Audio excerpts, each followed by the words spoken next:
सुरू करा, मी वाट बघत होते. ओके, ठीक आहे. चला, आजही आता शुभांगी मॅडम आल्यात, तुम्हाला ही आतुरता लागली आहे आणि महत्वाचं आहे त्यांनी सांगितलं आहे. शेवटचे 4 दिवस. हो. तर मॅडम सुरू करू शकता तुम्ही. येस. Thank you so much. तुम्ही एवढ्या उत्साहाने आणि आतुरतेने हे सगळं ऐकताय. मला त्याच्यामुळे पण अजून छान वाटतंय आणि मला सुद्धा उत्साह येतोय सगळं तुमच्याशी बोलण्यासाठी आणि हे सगळं वाचण्यासाठी. तर थँक्यू सो मच. ह्याच्या पुढचे खरंच पुढचे 4 जे आहेत, विशेषतः उद्यापासूनचे जे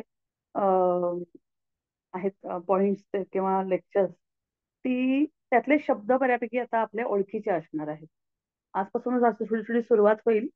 पण आतापर्यंत आपण गेले 5-6 दिवस जे ऐकलं ते बऱ्यापैकी थोडस बुद्धीला आपल्याला ताण द्यायला लागत होतं, कारण की हे काय आहे, कारण हे आपल्याला माहितच नव्हतं. वेगळंच पातळीवरचं ते ज्ञान होतं, जे आपण कधी ऐकलं नव्हतं, पाहिलं नव्हतं. पण आता हळूहळू आपल्याला थोडे ओळखीचे शब्द ह्याच्यामध्ये येतील, जे स्वामीजींनी त्याचा अर्थ आपल्याला सांगितलाय, त्याचं महत्व सांगितलं आहे. योग, योग शिक्षण किंवा कुंडलिनी जागृती किंवा चक्र, हे सगळं आता हळूहळू पुढे या पुढच्या 3-4 दिवसामध्ये येणार आहे. तर ज्यांना खरोखर इंटरेस्ट आहे त्यांनी खरंच हे मिस करू नका आणि प्रयत्न करा की पहिल्या मिनिटापासून तुम्ही अटेंड कराल या गोष्टी. तर आपण काल पाहिलं की स्वामीजींनी अखेर आपण हेच बघितलं कंटिन्युअसली, स्वामीजी आणि फादर अँड्रूज हे सांगतात की आपल्याला काहीच कळत नाहीये, आपण काही जाणत नाहीये, अशा अवस्थेतच आपल्याला कायम राहायचं आहे. आपण केवळ आहात, आपल्याला व्हायचं नाहीये. होणे आणि असणे हा फरक आपण कंटिन्युअसली बघतो आहोत.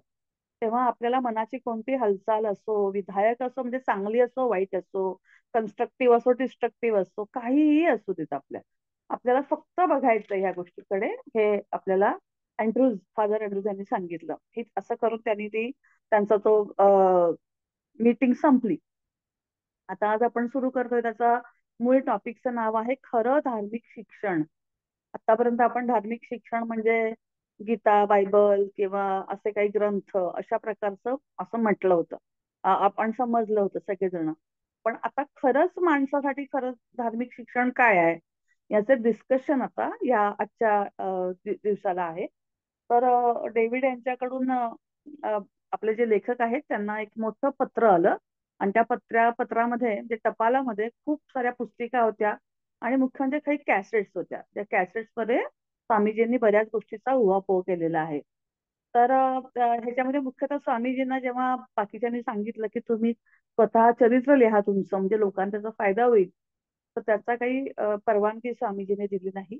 आणि मग पुन्हा एकदा मुंबईमध्ये सगळेजण जे ग्रुप त्यांचा होता तो एकत्र जमला आणि मग त्यांनी कॅसेटद्वारे सगळं ऐकायचा प्रयत्न केला. तर त्या भाषणाचा विषय होता खरे धार्मिक शिक्षण. तर खरं धर्म काय आहे किंवा खरं धार्मिक जीवन काय आहे, मला वाटतं आता गेल्या 5-6 दिवसात आपण जे काही ऐकलं तुम्हाला साधारण अंदाज त्याचा आलेला आहे. तुमच्यासाठी नवीन आता हा पॉइंट असणार नाही असं मला वाटतं. पण खरं धार्मिक शिक्षण काय किंवा शिक्षण म्हणजे काय किंवा सर्वसामान्य शिक्षण आणि धार्मिक शिक्षण याच्यात काय फरक आहे. पहिल्यांदा आपण शिक्षण याचा अर्थ आधी समजून घेऊ. तर पूर्वेकडे किंवा पाश्चिमात्य देशामध्ये शिक्षण याचा अर्थ एकूण एक साचा असतो. म्हणजे थोडाफार प्राथमिक शिक्षण जसं आपण लोअर केजी, अपर केजी, प्रायमरी, माध्यमिक शाळा, मग कॉलेज, विद्यापीठ असं करत करत आपण एका ठराविक विषयात शेवटी एक अंतिम विषय मध्ये प्रावीण्य मिळवतो आणि त्याचं ते सगळं माहिती काढून म्हणजे थोडक्यात काय सगळी माहितीचं संकलन करतो, आपल्या मेंदूमध्ये ते साठवतो. आणि मग थोडक्यात काय ह्यांचं म्हणणं की शिक्षणाला आपण स्मरणशक्तीचं ट्रेनिंग आपण दिलेलं असतं. माहितीचा संग्रह आणि स्मरणशक्तीचं ट्रेनिंग म्हणजे हे सध्याचं चालू असलेलं पूर्वेकडे काय आणि पश्चिमेकडे काय असंच शिक्षणाचा प्रकार आहे. बघा, हे 100 वर्षापूर्वी लिहिलेलं जवळजवळ पुस्तक असलं तरी सुद्धा, 100 म्हणूयात नाही, 70-80 वर्ष म्हणूयात, तरी सुद्धा हे आजही ते लागूच आहे. त्याच कॉन्सेप्ट आजही लागू आहे. तर सध्याच्या या सामाजिक, आर्थिक, तंत्रज्ञान विषयक समाज रचनेत हे ज्ञान, ही माहिती, हा स्मरणशक्तीचा विकास हेच अपरिहार्य झालेलं आहे. जीवनामध्ये पोटापुरतं मिळवणं, नोकरीसाठी पदव्या, डिप्लोमा ह्या आवश्यक झालेल्या आहेत. जात, वंश, धर्म, वर्ग यांचे स्थान कायम राहिलेलं आहे. म्हणजे त्याच्यात कुठलाही बदल किंवा त्याच्यात अपग्रेडेशन काही नाहीये. वस्तुस्थितीबद्दलचं ज्ञान, माहिती, अनुभव, परंपरा, सवयी, रूढी, पुनरावृत्ती हे सगळं आत्ताच्या शिक्षणामध्ये हाताळावं लागतं. आणि त्याच्यामुळे मेंदू चाकोरीबद्ध होतो, पूर्णपणे यांत्रिक बनतो. म्हणजे शिक्षणाचा खरा हेतू आता काय आहे, तर पोट भरण्याची कला, धंदा करण्याची कला, एवढाच त्याचा पर्पज आहे. म्हणजे समाज रचनेशी मिळतं जुळतं कसं घ्यायचं, जुन्या ज्ञानाचा, अनुभवाचा, माहितीचा उपयोग कसा करायचा, आठवणीच्या किंवा अनुभवाच्या जोरावरती कसं काम करायचं, आणि हे करत असताना स्पर्धा चढाओढ कशी करायची आणि वरच्या शिडीवर कसं चढायचं, हा सध्याच्या शिक्षणाचा मूळ उद्देश आहे. हा सारा अभ्यास जो आहे हा भूतकालीन ज्ञानाशी आहे. जुनं काहीतरी जे शिकलं त्याच्या संबंधातच सगळं चालू केलंय. म्हणजे मागच्या काळावरून आपण आत्ताचा अभ्यास करतो, वर्तमान काळ आणि भविष्याचं पण आपण प्लॅनिंग किंवा रचना या भूतकाळातल्या ज्ञानाच्या बेसवरती करत आहोत. आणि हे ज्ञान हे नेहमी भूतकाळाच्या वर्तुळातच, ज्ञानाच्या हद्दीतच असतं, त्याच्यामुळे ते मर्यादित काम करतं. आणि आपण म्हटलंय, ऐकलेलं आहे, विचार ही स्मृतीची प्रतिक्रिया आहे. सो विजेच्या प्रवाहाप्रमाणे ती काही यांत्रिक आहे. बटन दाबलं बल्ब लागतो. तसं आठवणींचं बटन दाबलं, आपण म्हणतो बे जुने किती, तो मुलगा म्हणतो 4, हे कुठून आलं, तर ते पाठ केलंय. म्हणजे विचार केला, स्मृतीमध्ये ठेवला, आणि ते स्मृतीला परत रिकनेक्ट केलं, उत्तर आलं. म्हणजे आपण मूळ बटनाला दाद न देता सुद्धा, आपण त्याच्याकडे काही काम न करता पुष्कळसे अज्ञात आणि गुप्त प्रदेश पादाक्रांत करत नाही. गणित, विज्ञान, तंत्रज्ञान, कॉम्प्युटर, यंत्रमानव, यंत्रमेंदू हे सूक्ष्मपणे मोठी मोठी काम करतायत प्रायोगिक प्रात्यक्षिक क्षेत्रामध्ये. या शोधांमुळे मानवजातीचे सामुदायिक कल्याण होतंय. अनेक रोगांवर उत्तम औषध उपाय त्याच्यामुळे होत आहेत. तर विचार हा विज्ञानाचा निर्माण करता, जनक व गुरु आहे. चंद्रावर माणूस परत जाऊन पण आला, ह्याच्यामुळेच आला.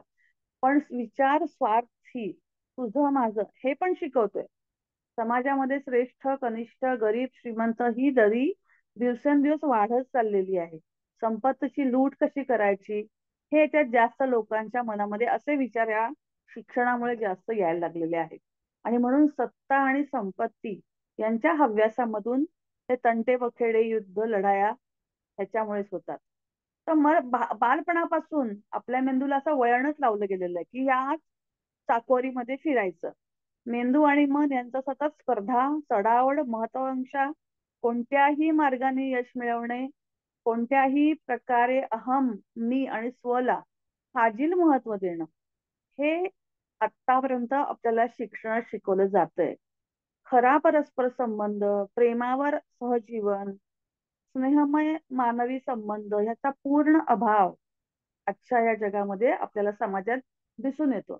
आणि या अहंकारामुळे हे सारं नात्यागोत्यांचं, जातीचं, धर्माचे संबंध दिवसेंदिवस बिघडत चाललेले आहेत. आणि शत्रुत्व आणि विरोध, संघर्ष हे सगळं सुरू आहे. म्हणजे हा सर्वसाधारणपणे आजच्या शिक्षणाचा परिणाम आहे. याला संस्काराचे शिक्षण म्हटलं आहे. आणि उच्च शिक्षण झालं म्हणजे तो माणूस या समाजामध्ये उच्च स्थान त्याला मिळालं असं समजलं जातं. म्हणजे थोडक्यात काय, की व्यक्तिमत्वाच्या विकासापेक्षा सत्तेला मोठा मान मिळतो, आणि तो अजूनही चालू आहे. समाजामध्ये हा सुशिक्षित अशिक्षित हा भेद पडलेला आहे. आणि मग ज्या राज्यामध्ये, ज्या राष्ट्रामध्ये शिक्षण जास्त दिलं जातं तिथे काय, पदवी मोठी, वरची नोकरी, भरभराट, सत्ता, संपत्ती, मान, कीर्ती, असं सगळं गोष्टी आपल्याला शिक्षणाचा उद्देश हाच आहे असं दिसतं. आणि याच्यामध्ये लोक उच्च शिक्षित होत आहेत, श्रीमंत होतात, आणि तथाकथित धार्मिक असं दाखवतात की आम्ही किती धार्मिक आहोत. मग आपण पाहतो अशा मोठ्या मोठ्या पुढाऱ्यांकडे किंवा अशा तथाकथित उच्च वर्गीयांकडे असे मोठे मोठे यज्ञ होतात, पूजा होतात, मग ते टीव्हीवर दाखवले जातात. आणि मग ते दाखवतात की बघा ते किती, ते पण केवढे मोठे, त्यांच्याकडे गुरु येतात.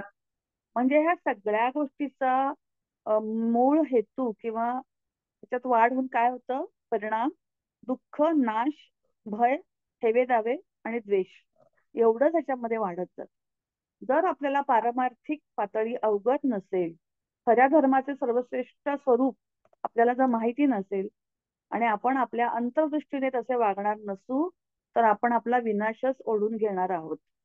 विचार, भावना आणि कृती यांच्यामध्ये सामंजस्य नसेल, तर सर्व शेवट हा दुःखदायक आणि भयग्रस्त असाच होणार आहे. आता संस्कृती सुधारणा आणि प्रगती ह्याच्यामध्ये भेद आहे. संस्कृती शब्दाचा अर्थ फक्त ज्ञानप्राप्ती असं नाहीये. तर संस्कृती म्हणजे मनुष्याची अंतर्बाह्य सुधारणा, संपूर्ण व्यक्तिमत्वाचा समतोल विकास. जगातल्या भिन्न भिन्न संस्कृतींचे आधुनिकीकरण आता होत आहे आणि त्यांचे वैशिष्ट्य म्हणजे ते वेगाने नष्ट होत आहेत. आपल्या देशामधली मूळ संस्कृती जी होती जुनी, आपण शाळेमध्ये शिकलोय, मोहनजोदडो हरप्पा, त्याच्यामध्ये जर तुम्ही थोडंसं काही आठवत असेल किंवा तुम्ही तुमच्या मुलांना शिकवत असाल, तर अजूनही कळतं की तेव्हा नगर रचना काय होती, त्यांच्या बायका कुठल्या प्रकारचे दागिने घालायचे, ते हायजीन कसं होतं, ह्या सगळ्या गोष्टी तेव्हा होत्या आणि आता ते सगळं नष्ट झालेलं आहे. म्हणजे त्यांचे वेगाने नष्ट होत जाणारे अ, ज्ञान, संस्कृतीचं आता आधुनिकीकरणाच्या नादात ते सगळं वेगाने त्यांचं बेसिक जे ज्ञान आहे ते नष्ट होत आहे. आणि सुख, स्वार्थ, भौतिक सुधारणा, स्पर्धा ह्याच्यामध्ये हे सगळं सुरू आहे. मग सर्वकालीन आदर्श संस्कृतीचं गमक काय आहे? तर व्यक्ती आणि समाज यांचे सामंजस्य, प्रेम, शहाणपण, सहकार्य, कर्तव्यनिष्ठा, खिलाडू वृत्ती, त्यागवृत्ती, दुसऱ्याचा विचार प्रथम करणे आणि सर्वसामान्य सरासरी बुद्धिमत्ता ही आदर्श संस्कृतीची महत्वाची लक्षणं अशी म्हटली जातात. म्हणजे आत बाहेर एकच, मी आतमध्ये जे बोलतेय तेच बाहेर पण करतेय. असं नाही की मी आतमध्ये काहीतरी वेगळा विचार करते आणि बाहेर वेगळं बोलतेय. तर ही संस्कृती नाही, त्याच ते गोष्ट नाही म्हणू शकत आपण, त्याचं लक्षण नाही म्हणू शकत. कर्मकांडांना धर्म म्हणू शकत नाही, व्रतवैकल्य यांना आपण विधींना धर्म म्हणू शकत नाही. तर खरा धर्म म्हणजे अहंकाराचा पूर्ण अभाव. ही एक मानसिक अवस्था आहे ज्यात मी, अहंकार यात कुठेही त्याला स्थान नाहीये. स्वयंकेंद्रित लौकिक आणि पारलौकिक वृत्ती, ज्ञान आणि कर्म यावर अधिक जावा लागतो. त्यात वावरणारं मनही असंतुष्ट असतं. मग असे मन हे रहस्य, भव्य, दिव्य, काल्पनिक, वास्तव अनुभव शोधण्याचा प्रयत्न करतं आणि तथाकथित योगांच्या अनुभवांच्या मागे धावतं. मग नवे देव निर्माण होतात, नवे गुरु, नवे मार्ग शोधतात आणि मग मन आणि स्वतःला पण अडकवतं आणि दुसऱ्यालाही अडकवतं. आणि खऱ्या संस्कृतीचे विभाजन होऊन मनुष्य खोट्या सुधारणांच्या, इंद्रियजन्य सुखांच्या मन, धन ह्याच्या मागे लागतो आणि त्यालाच खरा धर्म मानतो. आता आपण उदाहरण सांगू शकतो आत्ताच आपल्या, की आपण म्हणतो की सगळे सुशिक्षित झाले, खूप पैसा आलाय सगळ्यांकडे. छोटस उदाहरण सांगतो जे मला स्वतःला, जी स्थिती चालली आपल्याकडे आता, ती वाईट वाटतं मला त्या गोष्टीचं, की शनिवार रविवार असं एक सध्याचं एक स्टाईल चालली आहे लोकांची, की शनिवार रविवार स्वयंपाक नाही करत घरात, ते रेस्टॉरंट मध्ये जातात शुक्रवार पासूनच बाहेर. म्हणजे ही एक संस्कृती आहे असं म्हटलं जातं आणि ती सुधारलेली आणि हायफाय संस्कृती समजली जाते, मॉडर्न आधुनिक संस्कृती जाते. बाकीचे 5 दिवस मग स्विगीवरून काहीतरी मागवायचं, ब्लिंकिटवरून सामान मागवायचं, म्हणजे याच्यामध्ये आपण लोकांना भेटणं बंद केलेलं आहे, लोकांशी संबंध ठेवणं बंद केलेलं आहे, एकमेकांची विचारपूस करणं, एकमेकांना देवाणघेवाण करणं बंद केलेलं आहे, एकमेकांच्या तत्वांची देवाणघेवाण याच्यामुळे बंद झालेली आहे आणि आपण घरात अन्न बनवण्याची प्रक्रिया थांबवलेली आहे. म्हणजे घरातली स्त्री जी घरातली अन्न बनवते, स्त्रीच असं करायला पाहिजे असं नाही, पण स्त्री अशासाठी की स्त्रीमध्ये ताकद मोठी आहे. तर तो अजून एक वेगळा विषय जो आपण काल थोडासा बोललो होतो त्याच्यावरती. पण मग स्त्री जेव्हा पुरुषाच्या बरोबरीला उभी राहिली असं म्हणते, मग ती तेवढीच पैसे पण कमवते आणि मग पैसे कमवते तर तिला घरात काम करायचं नाही, कारण मग तिने गुलाम म्हणून काम का करायचं, अशी कुठेतरी मानसिकता मुलींच्या मध्ये पण यायला लागली. म्हणजे एक एक इम्पॉर्टंट स्किल जे आहे स्त्रीचं, स्वयंपाक करणं, हे पण ती हरवून टाकलेलं आहे तिने. आता सगळं रेडीमेडच्या नादामध्ये आपलं हे जे खरंच संस्कृती आहे, ही खरंच सुधारली म्हणायचं का आपण मागे चाललोय असं म्हणायचं. आणि ह्याच्यातूनच मग मुलींना पीसीओडी सारखे आजार सुरू झालेले आहेत. आज 99% मुलीच्या आसपास बघते, यांना हे सगळे प्रॉब्लेम्स आहेत, त्यांना हेल्थचे प्रॉब्लेम्स आहेत, त्यांना गर्भधारणेचे प्रॉब्लेम्स आहेत. ह्याचा मूळ कुठे चाललंय आपलं, कुठे चाललोय आपण. आणि मग विज्ञान विज्ञान अजून किती विज्ञानाने काहीही IVF केलं, काही केलं तरी सुद्धा एक ठराविक टप्प्यानंतर त्या IVFचा पण काही उपयोग नाहीये. म्हणजे आपली संस्कृती जी मूळ जे संस्कार जे आहेत, जे शिकवलं गेलं, जे बेसिक्स आहे त्याच्यापासून आपण दूर दूर दूर दूर चाललेलो आहे. आणि हे सगळ्या स्पर्धांमधून चाललंय. ह्या सगळ्या स्पर्धा आहेत आणि सगळ्या खोट्या स्पर्धा आहेत. माझ्याकडे पैसा आहे, मी असं मागवते, मी आज त्या रेस्टॉरंटला गेले आणि सोशल मीडियावर सगळं टाकणं की मी इकडे गेले होते, मी फॉरेनला गेले होते, इकडे फिरायला गेलो होतो, हे दाखवण्याचं काम आपण जास्त आता करायला लागलेलं आहे. म्हणजे खरा धर्म आणि खरी संस्कृती ह्याचं वास्तव आपण, सत्य जे आहे ते आपण आता विसरून गेलेलो आहोत, असं आता खूप जाणवतच आहे, स्ट्रॉंगली जाणवतं. तर आध्यात्मिक मन जे असतं त्याच्यामध्ये खरं सौंदर्य आणि जिवंतपणा असतो. ते मन प्रेमळ, संवेदनक्षम, प्रज्ञावंत, सावध, काळजी घेणारं, खबरदारी घेणारं, चतुर आणि शहाणं असतं. म्हणून अशा आध्यात्मिक मनाच्या साधनेसाठी पारमार्थिक मन तयार करणं, त्यासाठी एक शिक्षण क्रम हवा आहे. आणि प्रचलित शिक्षण हे फक्त माहितीवर अवलंबून आहे. पोटाची विद्या, कला, हे सांगितलंच मी तुम्हाला, चढाओढ सगळी त्यांच्यामध्ये आहे. खरं शिक्षण हे सर्व संस्कृतींना एकत्र आणण्यासारखं हवं आहे.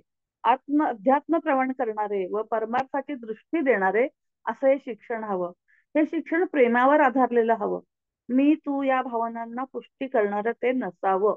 त्यामध्ये विकृती, स्वार्थ, भेद, संकुचितपणा, राजा, धर्मोपदेशक, गुरु, धर्मगुरु यांना कुठेही स्थान असता कामा नये. आणि यामध्ये फक्त नेहमी विद्या, कला, ज्ञान, आत्मज्ञान, प्रेम, स्वातंत्र्य, सर्वांचं स्वातंत्र्य, सर्वांचं सुख, याला भर देणारं हे खरं ज्ञान किंवा शिक्षण असायला पाहिजे. आणि त्याच्याही पलीकडे जाऊन सगळ्यांना एकमेकांना मदत करणारं असं ते शिक्षण हवं, ज्याच्यामध्ये शहाणपण आलं पाहिजे, बोध आला पाहिजे, समज आली पाहिजे. आणि कोणत्याही शास्त्रात, पुस्तकात, ग्रंथात दिलेलं नाही. ज्ञानाच्या परिपूर्णतेसाठी ते नाही. शहाणपण हे आत्मबोध, आत्मज्ञान, आत्मदर्शन आणि सत्याचा दर क्षणाला होणारा साक्षात्कार यामध्ये सामावलेलं आहे. आणि चालू शिक्षणामध्ये ह्या सगळ्याची उणीव आपल्याला दिसतीये. चालू शिक्षण हे खरं म्हणजे जर नीट पाहिलं, म्हणजे आज आपण पाहतो की हे सगळं आपण का करतोय, सोशल मीडिया, किंवा काल पण आपण याच्यात डिस्कस केलं की त्या प्रत्येक जण स्वतःपासून दूर पळून जायचा प्रयत्न करतोय, असं लक्षात येतं. म्हणजे एक प्रतिष्ठित प्रकार येतो, दाखवताना मी खूप प्रतिष्ठित आहे, पण जर डीप डाऊन बघितलं ना, श्रीमंत असो, सुशिक्षित असो, खूप मोठा शिकलेला असो, खूप मोठ्या पदावर जरी असला, तो सगळ्यांना जे काय करतो ते फेक वागतो प्रत्येक गोष्टीत. मी काहीतरी आहे हे सतत दाखवण्याचा प्रयत्न, ह्याचा अर्थच असा की मी स्वतःपासून पळून चाललेलो आहे, मला स्वतःला फेस करता येत नाहीये. अशी स्थिती ह्या आजच्या शिक्षण पद्धतीत आहे असं म्हणायला हरकत नाही. म्हणून आत्मज्ञान हे खरं सुख आणि आत्मअज्ञान हे मोठं दुःख आहे. स्वतःपासून पळून जाणं दुःखाशिवाय काहीही मिळत नाही. पण जो स्वतःचे स्वरूप जाणत नाही तो खरा अज्ञानी. आत्मस्वरूप, स्वस्वरूप हे शहाणपण आहे. स्वरूपाचे अज्ञान, स्वतःचे अज्ञान हेच खरं दुःखाचं मूळ आहे. खऱ्या शिक्षणाने व्यक्तीला स्वतंत्र, प्रौढ आणि प्रगल्भ होण्यास सहाय्य केलं पाहिजे. चांगुलपणा, शहाणपणा आणि प्रेम याद्वारे प्रत्येक व्यक्तीला प्रफुल्लित आणि पूर्ण विकसित करणे हे कार्य खरं आहे शिक्षणाचं कार्य. आणि सद्गुण आणि वैशिष्ट्य त्याची हीच खरी म्हणजे या शिक्षणाची आहेत. ज्या तुमच्यामध्ये जे जे चांगलं आहे, जे काही चांगले गुण आहेत, तुमच्यामध्ये काही स्पेशल काही गोष्टी आहेत, त्या बाहेर काढणं आणि त्यांना अनुकूल संधी देणं हे शिक्षणाचं खरं कार्य आहे. आता मी मंगल मॅडमचं परत परत कौतुक करायचं म्हणून म्हणत नाही, पण बघा, काल पण मी हे बोलले की आपल्याला हे प्लॅटफॉर्म मिळालाय सगळ्यांना, हो की नाही. मग हे बोलायचा चान्स, हे मला जे काही वाटतं ते म्हणायचं संधी, किंवा आपण इव्हन डिस्कशन करतो, वेगळे विचार असतात आपल्या मनात, काही वाचताना, काही करताना आपल्या मनात काही शंका येतात, आणि मग ते प्रश्न आपल्याला कुणाला बोलायचे, कुणाशी बोलायचं, कुणाबरोबर डिस्कस करायचा, हा स्कोप पण आपल्याला इथे मिळतो. सो हे एक प्लॅटफॉर्म आहेच ना तसा सुद्धा, की ज्यात आपल्याला आपले गुण बाहेर काढायला मदत मिळते. प्रत्येक वेळेला असं होतं की आपल्याला माहित नसतं की आपल्यामध्ये हे छान गुण आहेत, कारण आपण त्याचा कधी विचार केलेला नसतो. आणि आपल्या शिक्षण पद्धतीत असं असतं की जो पहिला आला तोच शहाणा. म्हणजे माझं सांगते की मी 8वी 9वी 10वी शाळेमध्ये चित्रकलेत सुद्धा पहिली यायची, म्हणजे अभ्यासात होती पण शाळेत त्याच्यात पण यायची. पण हे मला कधी कळलं नाही की ते काही ग्रेट गोष्ट आहे. दुसरी गोष्ट मला आठवते की मी 8वी 9वी 10वी मध्ये मी इतिहास या विषयामध्ये मला स्कॉलरशिप मिळाली होती. आणि जो विषय कधीही कुणाला त्याची किंमत कधीच नसते. आणि गंमत म्हणजे मी जेव्हा ग्रॅज्युएशन केलं, बीएससी फिजिक्स केलं, आणि माझे प्रोफेसर म्हणले की तू एमपीएससी युपीएससी ट्राय कर, तू आय एस होऊ शकतेस. आणि त्यावेळेला जो विषय मी घेतला तो इतिहास, एम ए ला मी हिस्ट्री म्हणून घेतलं, मला शिकायचं होतं, युनिव्हर्सिटी आली होती मला लायब्ररी म्हणून. तेव्हा मी इतिहास विषय का घेतला, तर जनरल नॉलेज मध्ये इतिहास खूप विचारला जातो आणि सोपा विषय. गंमत पहा, मी इतिहासासाठी असा स्पेशल अभ्यास नाही केला, मी युपीएससी साठी म्हणून अभ्यास केला.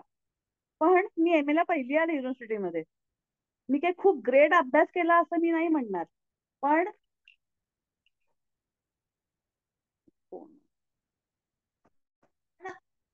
हे म्हणजे आपल्यामध्ये हे वैशिष्ट्य होतं, आपल्यामध्ये हा गुण होता, ह्या विषयाचा आपल्यामध्ये इनबिल्टच क्वालिटी होती आपल्यामध्ये, हे माहीतच नव्हतं. इतक्या सहजपणे मी पहिली आले युनिव्हर्सिटीमध्ये. एमफिल मध्ये पण आउटस्टँडिंग ग्रेड मला मिळालं हिस्ट्रीमध्ये, आणि हिस्ट्रीचेच प्रोफेसर झाले. थोडक्यात सांगायचा हेतू हा की हे पहिल्यापासून आपल्यामध्ये हा गुण आहे, हे कोणी सांगितलंच नाही. हे आपोआप ते घडत गेलं. पण आधीच सांगितलं, हा हे जर मी गणितामध्ये किंवा सायन्स मध्ये जर हुशार असते खूप, तर मग लोकांनी अगदी उधवता करून सांगितलं असतं की नाही नाही, तुला ह्याच्यात हे सगळं करायचं, तू किती हुशार आहेस.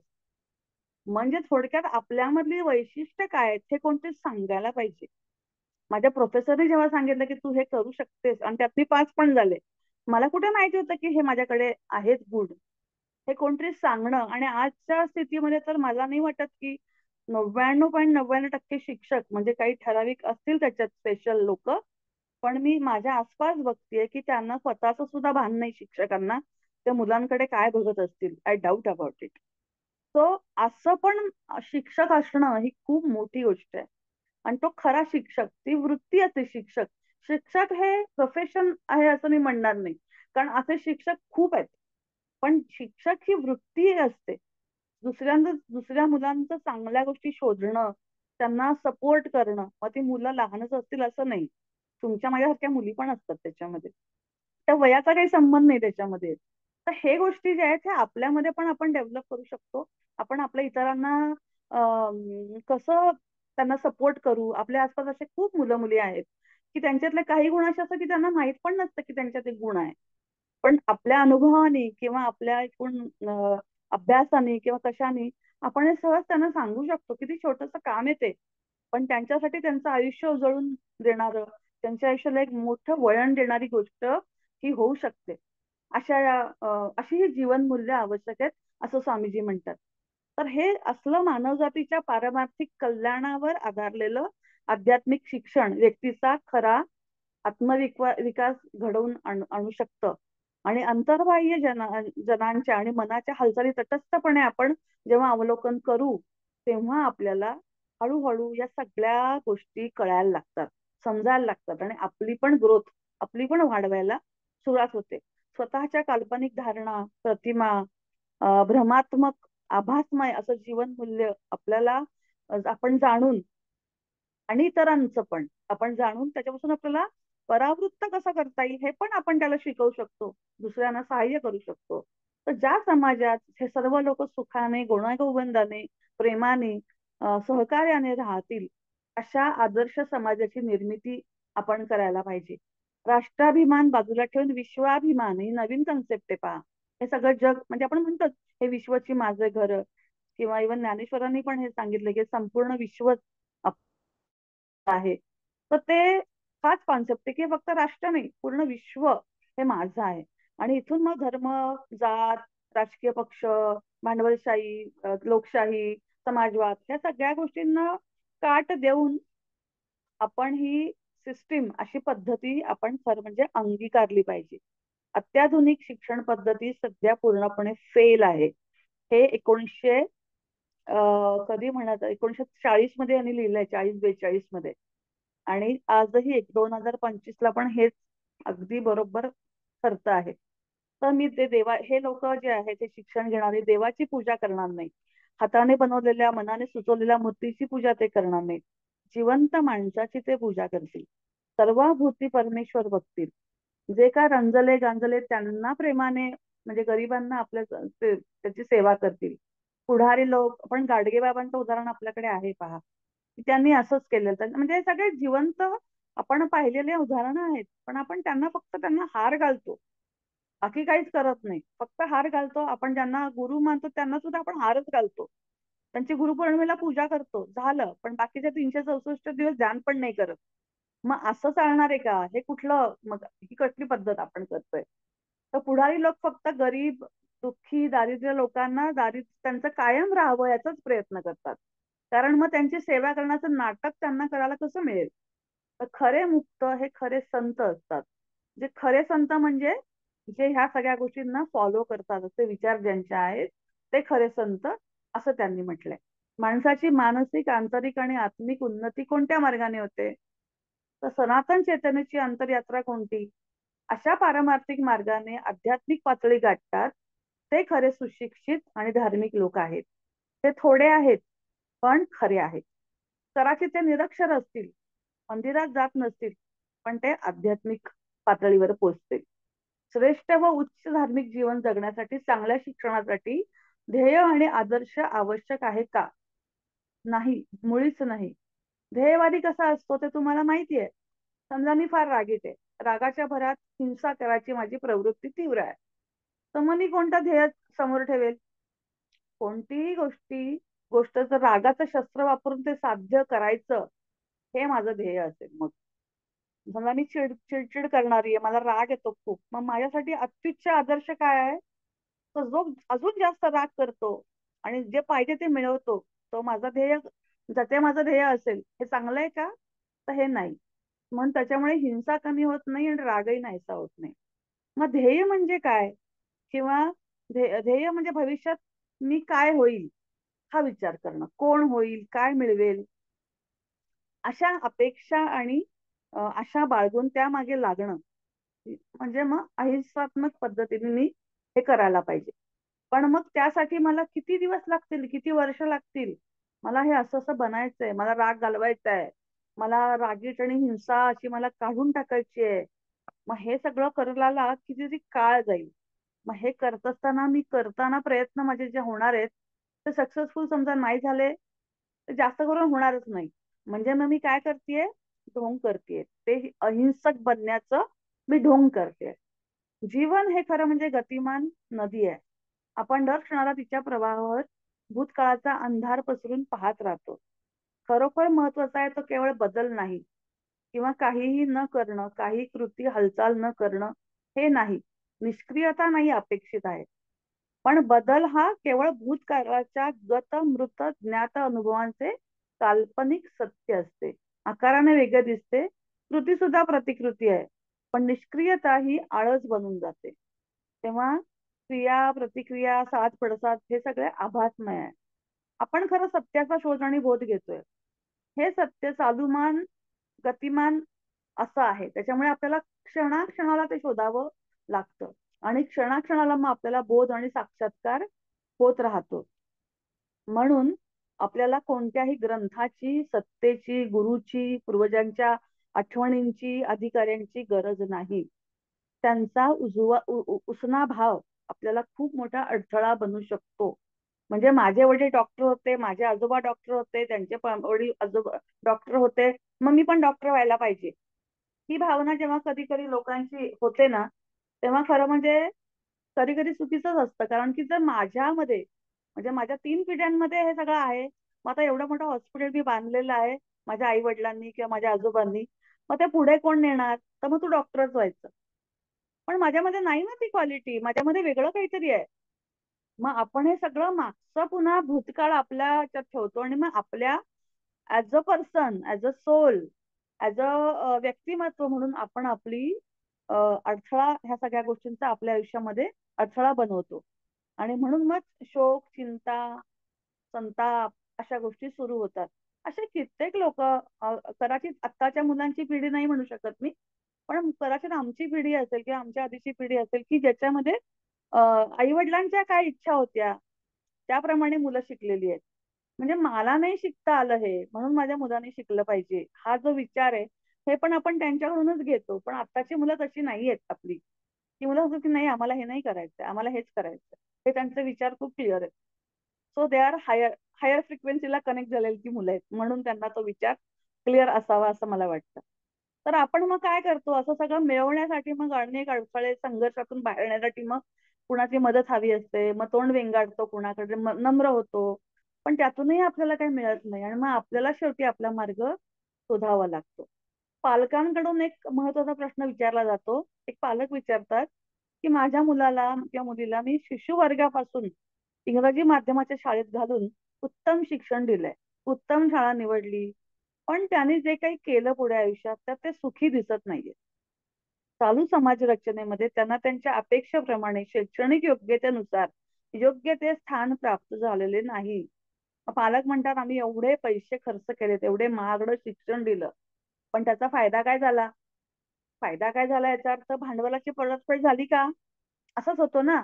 मी 25 लाख रुपये घालून मुलाला इंजिनिअरिंग केलं, फॉरेनला पाठवलं, पण काय त्याला पैसेच मिळत नाहीत आता.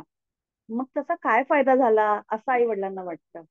म्हणजे माझी इन्व्हेस्टमेंट झाली 25 लाख आणि त्याच्या अगेन्स्ट मला मुलाला थोडा पगार मिळत नाहीये. मग त्याच्या अपयशाचं नेमकं कारण काय आहे, त्याचा उपाय काय आहे, असं विचारणारे अनेक पालक स्वामीजी म्हणतात की माझ्याकडे येतात. म्हणजे चालू शिक्षण व्यवस्थेवरती नाराज झालेले असे असंख्य पालक आहेत, ते पूर्ण निराश झालेले आहेत. मग ह्या पूर्ण गंजलेल्या, संपूर्ण बिघडलेल्या समाजाशी मिळून जाण्याचा, जुळते घेण्याचा आपण प्रयत्न करावा का? आपला हा जो मानवी समाज जो आहे सर्व जगभर पसरलाय, त्यामध्ये अनुकरणीय असं काय आहे? आपल्यामध्ये फक्त स्वार्थ, महत्वाकांक्षा, स्पर्धा, हेवेदावे, द्वेष हे सगळ्या गोष्टी आहेत. आणि त्याप्रमाणे जसं जमेल तसं, जसं समजेल तसं आपण फक्त मजदुराप्रमाणे सुख मिळवण्याच्या शोधासाठी पळतो.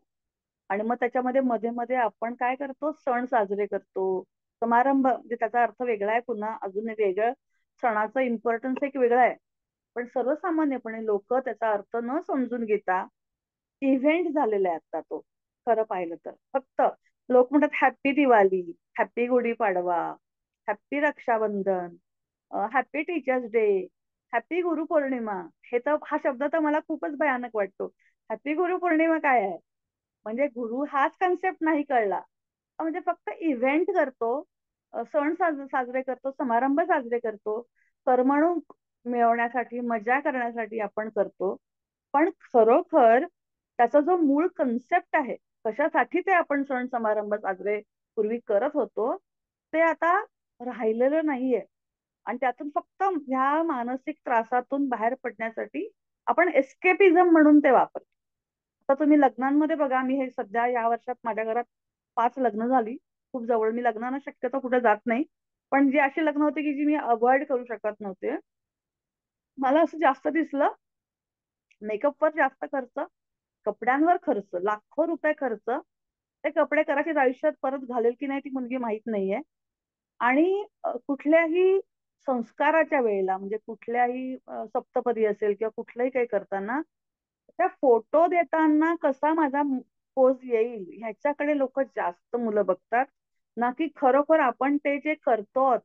संस्कार जो आपला 16 संस्कार, आपला एक अतिशय महत्वाचा संस्कार आपण करतोय, त्या भावनांना कनेक्ट होणं, त्या इमोशन्सना कनेक्ट होणं, त्या व्हॅल्यूजना कनेक्ट होणं, त्या व्हायब्रेशनला कनेक्ट होणं, हे माहीतच नाही आहे मुलांना. फक्त माझा व्हिडिओ किती चांगला येईल आणि माझे फोटो कसे छान येतील, हा इव्हेंट झालाय लग्नाचा. मग हे सगळं फक्त मजा. आणि लग्न झालं की दुसऱ्या दिवशी ती मुलगी सगळे कपडे साधे, सगळे काढून आपले नॉर्मल शर्ट पॅन्ट, ते पण अर्ध्या अर्ध्या पॅन्ट मध्ये बसलेली असते. ही काल लग्न झालेली मुलगी. कदाचित असं वाटतं आपण आता जुने झालो का काय. पण ते पूर्वीच सगळे जे गोष्टी होत्या, तो हळुवारपणा होता, तो आनंद होता, ते नवीन नवरी असण्याचं जी मजा होती, किंवा ते सगळं भावना होत्या, त्या सगळ्या आता डेड झालेल्या असं दिसत आहेत. हे माझे या वर्षातले अनुभव. कदाचित चुकीचे असू शकतील, वाटत असेल तुम्हाला तर वाटू शकतं, पण मी हे असं पाहिलेलं आहे. आणि ते मला कदाचित असं वाटतं मी आता जुनाट विचाराशी झाले का काय, असं आता मला वाटायला लागलंय. तर या लाचखोर काळ्या बाजाराच्या मूल्य जपणाऱ्या लोकांमध्ये आपण आता आपली मुलं यशाची पूजा आपण करतो की असं व्हायला पाहिजे आपल्या मुलांनी, आपल्या मुलांचं हे असं झालं पाहिजे, त्याला असं 5 स्टार हॉटेलमध्ये मग माझ्या मुलाचं लग्न व्हायला पाहिजे. हे सगळ्या गोष्टी आपण आता ते बघून बघून आपण पण हळूहळू त्या गोष्टी करायला लागलेलो आहेत. पोटासाठी तंत्रज्ञान, देशासाठी युद्ध आणि संरक्षणाचं ज्ञान दिलं जातं. नोकरी धंदा देशाला आणि लोकांना आवश्यक आहे, पण याच्यामध्ये खरोखर समाजाला आणि माणसाला त्याचा मूलभूत उपयोग काय होतोय ह्याच्याकडे पूर्णपणे दुर्लक्ष केलं जातं. तर आपण खऱ्या अर्थानं धार्मिक जीवन कसं जगावं त्या दृष्टीने प्रथमतः आपलं स्वतःचं शिक्षण आपण स्वतःच करावं. तुम्ही नेहमी दुसऱ्याला तुमच्या मताप्रमाणे बदलण्याचा प्रयत्न करता. हो का? दुसऱ्याविषयी तुम्ही उगाचच पंचायतीत पडता. स्वतःला बदला. तुम्ही पहिल्यांदा स्वतःला बदलायला पाहिजे. म्हणजे आपण हे म्हणतो ना, हिच्यामुळे मला त्रास झाला, तिच्यामुळे मला त्रास झाला, तिच्यामुळे मला दुःख झालं, तो बदलत नाहीये, हा बदलत नाहीये. पण मूळ गोष्ट आहे की मला स्वतःला पहिलं बदललं पाहिजे. दुसऱ्याच्या भानगडीत मुळीच पडू नका. ती शक्ती स्वतःमध्ये बदल घडवण्यात खर्च करा. आता हे स्वतःचं निरीक्षण, परीक्षण, संशोधन हे स्वतःच करायचं आहे. मग कसं करायचं? तर सहज शांतपणे आसन घालून बसा, समाधानी वृत्तीने बसा आणि शरीराबरोबर मनाला पण शांत, स्थिर, निःशब्द आणि निस्तब्ध व्हायला पाहिजे. तर हळूहळू मग शरीर शांत व्हायला लागतं, स्तब्ध व्हायला लागतं. तेव्हा त्याची भावना, त्याची कृती पहा. अंतर्यामात म्हणजे आतल्या मनात काय काय चाललंय, हालचाली ते बघा. पुन्हा तोच मुद्दा स्वामीजींनी आणलाय की observe yourself, observe your thoughts. आपल्या मनात काय चाललंय, आता वाईट येतोय, हा या बाईविषयी मला राग येतोय, हा मला त्यांच्याविषयी चांगलं वाटतंय, हा मी कशी वाईट आहे, नाही नाही मी चांगली आहे, नाही नाही मला असं करायचंय. आता थोड्या वेळाने उठलं की संध्याकाळी चहा करायचंय, संध्याकाळी स्वयंपाकाला काय करायचं, आता कुठली भाजी करूयात, उद्या सकाळी पण डब्याला काहीतरी द्यायचं. सुरू आहे, विचार चालू आहे. ठीक आहे, ते विचार आहे, फक्त बघायचे ते विचार, अवलोकन करायचं, बाकी काही करायचं नाहीये. स्वतःला नंतर अगो बाई आता काय आपलं मॅडम तर काय काय बोलतात, अंतरीचा मागोवा आणि मी तर उद्याच्या भाजीपर्यंत जाऊन पोहोचले. अरे अरे मी किती वाईट आहे, काय सुधरतच नाहीये, मी अजून माझ्यात काही सुधारणाच होत नाहीये. हे सुद्धा आपण इथपर्यंत जातो. तुम्हाला सगळ्यांना खरं वाटत असेल ना मी आता कसं काय बोलले, ते बरोबरच असणार आहे असं वाटतंय मला. तर हे सगळं सर्वसामान्य आहे.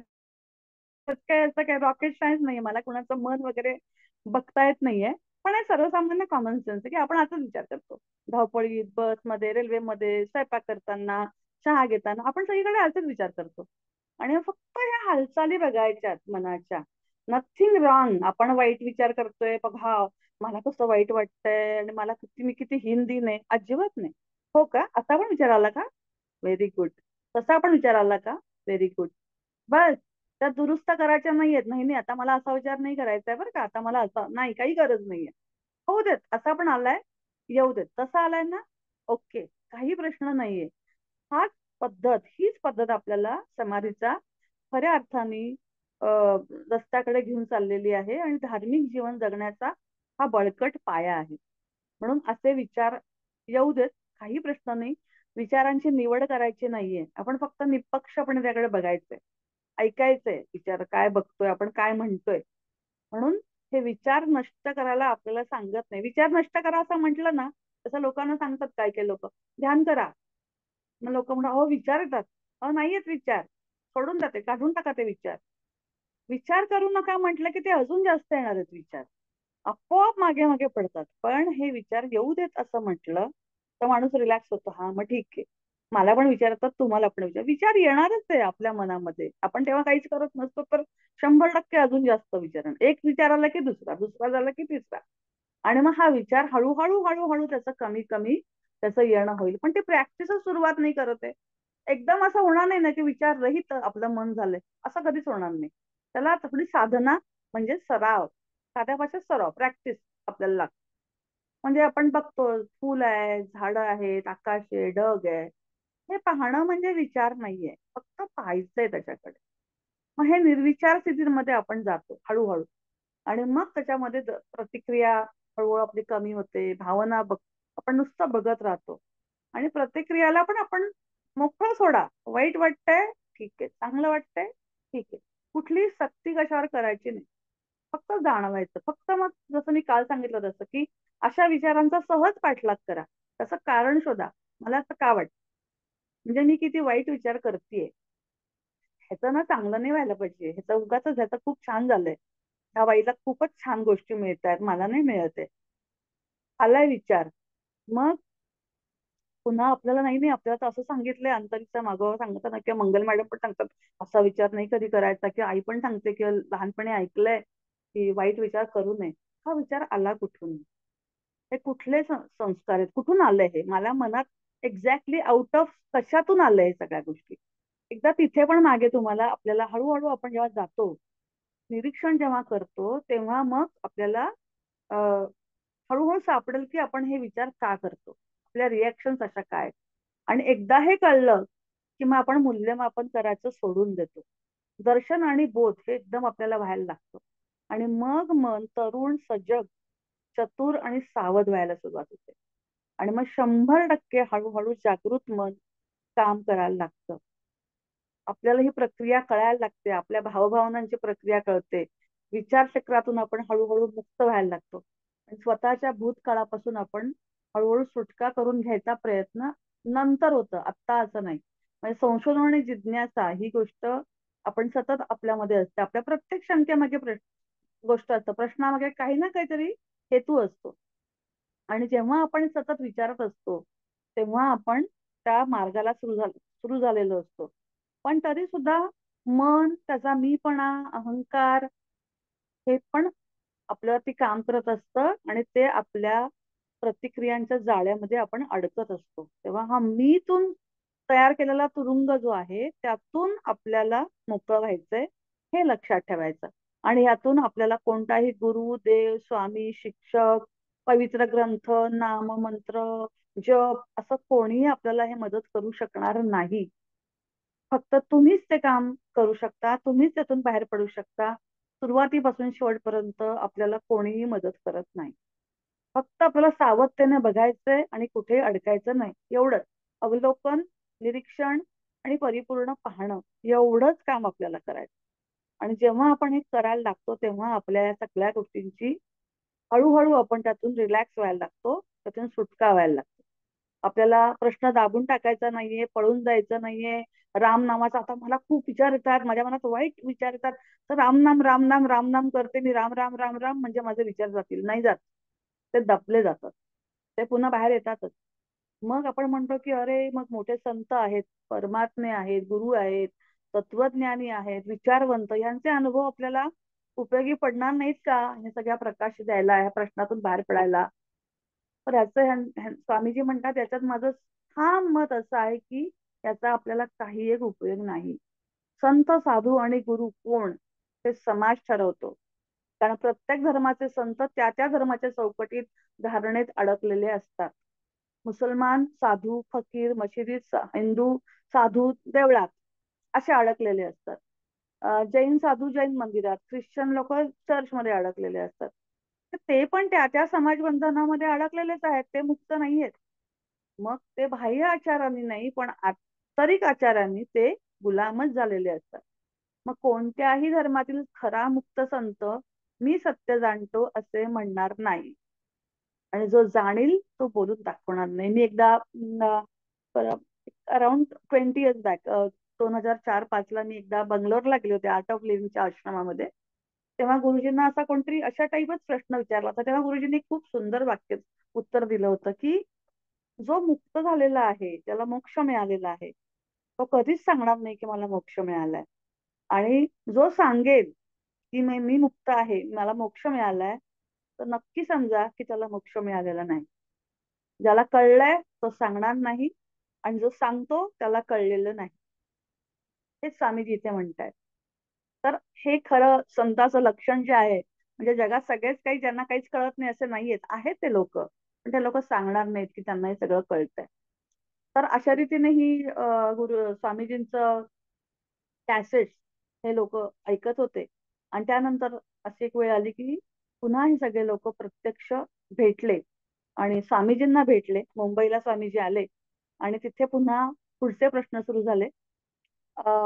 स्वामीजी असं म्हणाले, आता स्वामीजींचा पुढचा प्रश्न असा होता सगळ्यांना सांगताना की तुम्ही मला प्रश्न विचारा. पहा कसं आहे, आतापर्यंत आपण कसं केलं की हे सगळे लोक स्वामीजींना विचारतायत प्रश्न आणि स्वामीजी त्यांना उत्तर देत आहेत. आता स्वामीजी असं म्हणतायत की तुम्ही मला प्रश्न विचारा, पण तेच प्रश्न तुम्ही स्वतःला सुद्धा विचारा, ते विसरू नका. आता थोडस वरच्या लेवलला गेले स्वामी, म्हणजे हे काय म्हणूयात, एका ह्या मार्गावर चाललेला जो प्रवासी आहे, त्याला प्रवासीला आता पुढचं पण लेवल त्यांनी अपग्रेड झालेला आहे तो आता थोडासा. तू थोडा शिकलायस आता, आता तू स्वतःला पण हा प्रश्न विचार आणि तू स्वतः सुद्धा ह्याचं उत्तर शोधायचा प्रयत्न कर. तर डेव्हिड यांनी खूप मोठा लांबलचक प्रश्न विचारला की तुम्ही स्वतः कोण आहात हे सरळ सांगा. कोणाच्या सत्तेने किंवा ईश्वराच्या कृपेने तुम्ही बोलताय? तुमची केवळ उपस्थिती किंवा तुमचे शब्द आम्हाला खूप मोहून टाकतात. तर तुम्ही जेव्हा बोलता तेव्हा खरं कोण बोलत असतं तुमच्या तोंडून? जे ख्रिस्त बोलतो, बुद्ध बोलतो, श्रीराम बोलतो, कृष्ण बोलतो, का सगळे मिळून तुमच्या तोंडातून बोलतायत? त्या तुमच्या सगळ्या शिकवणीचं सार काय आहे? कारण तुम्ही खूप सहजतेने आणि उत्स्फूर्तपणे बोलता. तेव्हा तुम्हाला ह्याची जाणीव असते का की तुम्ही काय बोलता? की तुम्ही सावध होऊन बोलता? त्याचा तुम्हाला बोध असतो का? हे प्रश्न त्यांनी विचारले. हे प्रश्न आपल्याही मनात असतात बऱ्याच वेळेला. स्वामीजी म्हणाले की मी जो कोणी वक्ता आहे हा कोण आहे, हा महत्वाचा प्रश्न नाही.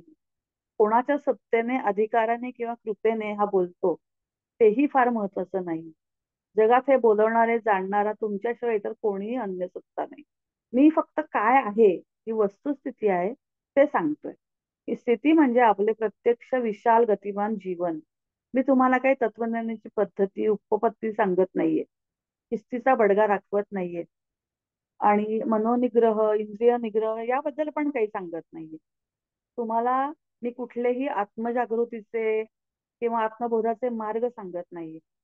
तुम्हाला ते उपायही सांगत नाही. मी फक्त वस्तुस्थिती जी आहे, जशी आहे त्याचं वर्णन करतो आहे. आणि त्या वस्तुस्थितीशिवाय फक्त मी आहे एवढीच ही वस्तुस्थिती, त्याच्या पलीकडे काहीही नाही. बाकी सगळे आपल्या मनाचे आणि प्रतिमा निर्मितीचे खेळ आहेत.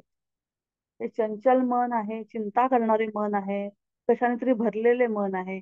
जे मन मताशिवाय, निर्णयाशिवाय, मूल्यमापनाशिवाय, पूर्वग्रहाशिवाय, कल्पना, धारणा आणि प्रतिमा याशिवाय वस्तुस्थिती जशी गतिमान असेल तसं बघू शकतं. तेच मन मुक्त, स्वतंत्र आणि मोकळं राहतं. म्हणजे यातून आपल्याला कुठली प्रतिमा तयार करायची नाहीये, कुठलंही ऍक्सेप्ट करायचं नाही, कुठली गोष्ट नवीन प्रभावाने आपण कुठल्या प्रभावाने दबलं जायचं नाहीये. तर सर्व घटनांकडे आपण नेहमी चांगलं आणि वाईट अशाच पद्धतीने बघतो. तर महत्वाचं काय, तर आपण फक्त कुठलंही नाव न देता त्याच्याकडे फक्त निरीक्षण करायचंय. मग ते कोणाचंही असू देत, हिटलर असू देत, बुद्ध असू देत, आता कुठला मोठा पुढारी असू देत, तो कार्ल मार्क्स असू दे, त्याचं पुस्तक असू दे, गीता असू दे, नाही तर बायबल असू दे. तर मुळामध्ये जीवनामध्ये संघर्षाशिवाय राहणं हे महत्वाचं आहे. संघर्ष, विरोध, द्वैत, दुःख, वेदना ह्याच्याशिवाय राहणं हे फार महत्वाचं आहे. आपल्याला एक सवय असते ना, कुठली व्यक्ती आली, कुठली काही म्हणजे की ही बाई ना किती चांगली आहे किंवा ही वाईट आहे. दोन मध्ये आपण काही त्याला धरतच नाही. काहीतरी त्याला आपण एक विशेषण देतोच. जेवण कसं झालंय, भाजी खूप छान झाली किंवा एकदम खराब झाली, म्हटलं काही त्याला म्हणजे प्रत्येक वेळेला विशेषणच असतं त्या गोष्टीला. आणि विशेषतः बोलताना आपण वाईट फार पटकन बोलतो. भाजीत मीठ जरा जास्त आहे, भाजी जरा जास्त तिखट झाली आहे, भाजीमध्ये तेल जास्त पडलंय, भाजीत हे चांगलं नाही आलं, चव नाही लागत आहे, एवढी काही टेस्टली नाही झाली भाजी. म्हणजे चांगलं तर आपण पहिल्यांदा बोलतच नाही, हे तर एक सर्वसामान्य तो वेगळा विषय आहे. पण प्रत्येक वेळेला आपण त्याला विशेषण देतो प्रत्येक गोष्टीला. तर स्वामीजींचं असं म्हणणं की हे संघर्षाशिवाय आपल्याला राहायचंय आणि सत्याला कार्य करायला अवसर द्यायचा. शांत राहायचं असेल तुम्हाला तर सत्य पाहायचं आणि सत्याला कार्य करायचा अवसर द्यायचा आहे. त्याला तुमच्या मीने, अहंकाराने, स्वार्थाने विरोध करता कामा नये. बऱ्याच वेळेला आपण करतो ना, एखाद्याला जजमेंटल होतो. ते जजमेंट कुठे असतं, ही बाई जास्त श्रीमंत आहे म्हणजे काय, तर माझी जी स्थिती आहे ह्याची सामाजिक किंवा आर्थिक, त्याला अनुसार आपण म्हणतो ही श्रीमंत आहे. आता नीता अंबानी म्हणाल का की बाई दुसरी श्रीमंत आहे? ती म्हणाल ही गरीब आहे, म्हणजे ती तिच्या आर्थिक स्तराप्रमाणे दुसऱ्यांची बरोबर करतात. ही तुलना झाली. आपण नेहमी कुठलीही तुलना कुठल्याही बाबतीतली करतो, ती आपल्याला प्रमाण ठरतो. आणि मग माझ्या दृष्टीने तुलनात्मक कोण वरती आणि खालचं आहे हे आपण बघतो. आणि इथूनच खरं दुःख सुरू होतं. जर ती वरची असेल तर दुःख आहे, खालची असेल तर खोटा आनंद आहे. ती गरीब आहे, म्हणजे अशा माझ्याकडे जास्त पैसे आहेत. खोटा भ्रमच आहे परत हा. आणि ह्याच्यातूनच आपण संबंध आयुष्यभर, हे छोटंसं उदाहरण झालं, पण ह्याच्यातूनच आपण आयुष्यभर फिरत राहतो वर्तुळामध्ये एका. तर आपल्याला खरा प्रश्न असा आहे, आपल्या प्रश्नाच्या मुळाशी जर आपण गेलो, तर त्याच्या आधी स्वामीजी म्हणले की खरोखर कोण बोलतो. बोलताना मी स्वामी जे बोलतो, व्याख्यान देतो, तेव्हा मी खरं स्वतः सावध असतो का. तर या प्रश्नाच्या मुळाशी जर आपण गेलो, तर प्रश्न असा येतो की संग्रहित ज्ञानाचे ओझे मनामध्ये अजिबात नसणे, अशी मनाची पूर्ण पोकळ रिकामी अवस्था शक्य आहे. तुम्ही म्हणाले शक्य नाही. संपूर्ण मनाला सर्व प्रकारच्या ज्ञानापासून मोकळं करणं शक्य नाही. ज्ञान म्हणजे पूर्वानुभवांचा कृतीरूपाने केलेला संग्रह. या संग्रहापासून मन कधीही मोकळं होत नाही. असं असेल तर मग विचार क्रिया किंवा दुसऱ्याला सांगण्याची क्रिया हे दोन्ही संस्कारबद्ध आहे. तर आधी पूर्वसंग्रहाने मन मुक्त करायचं म्हणजे काय करायचं. तर सर्व पूर्वसंग्रहित ज्ञानातून स्वतंत्र होणं म्हणजे काय. याचा अर्थ दर क्षणाला, दर तासाला, दर दिवशी आपण, तर दर तासाला, दर दिवशी जे काही जाणले असेल, गोळा केले असेल, ते सारं सोडून देणं, पूर्ण विस्मृतीत घालवणं, सर्व संग्रहातून मन मुक्त करणं. त्यातून आपले मन दर क्षणी, दर मिनिटाला पूर्ण रिक्त होतं. त्याला आपण खरं ध्यान म्हणू. ध्यान म्हणजे मनाची क्रियाशून्य अवस्था. शब्दाशिवाय राहणं हे ध्यान. अज्ञानात उडी घेणं, सर्व साक्षीत्व, सजगता हे ध्यान. पकडणं, अडथळा करणं, मन सोडणं, धरणं हे ध्यान नाही.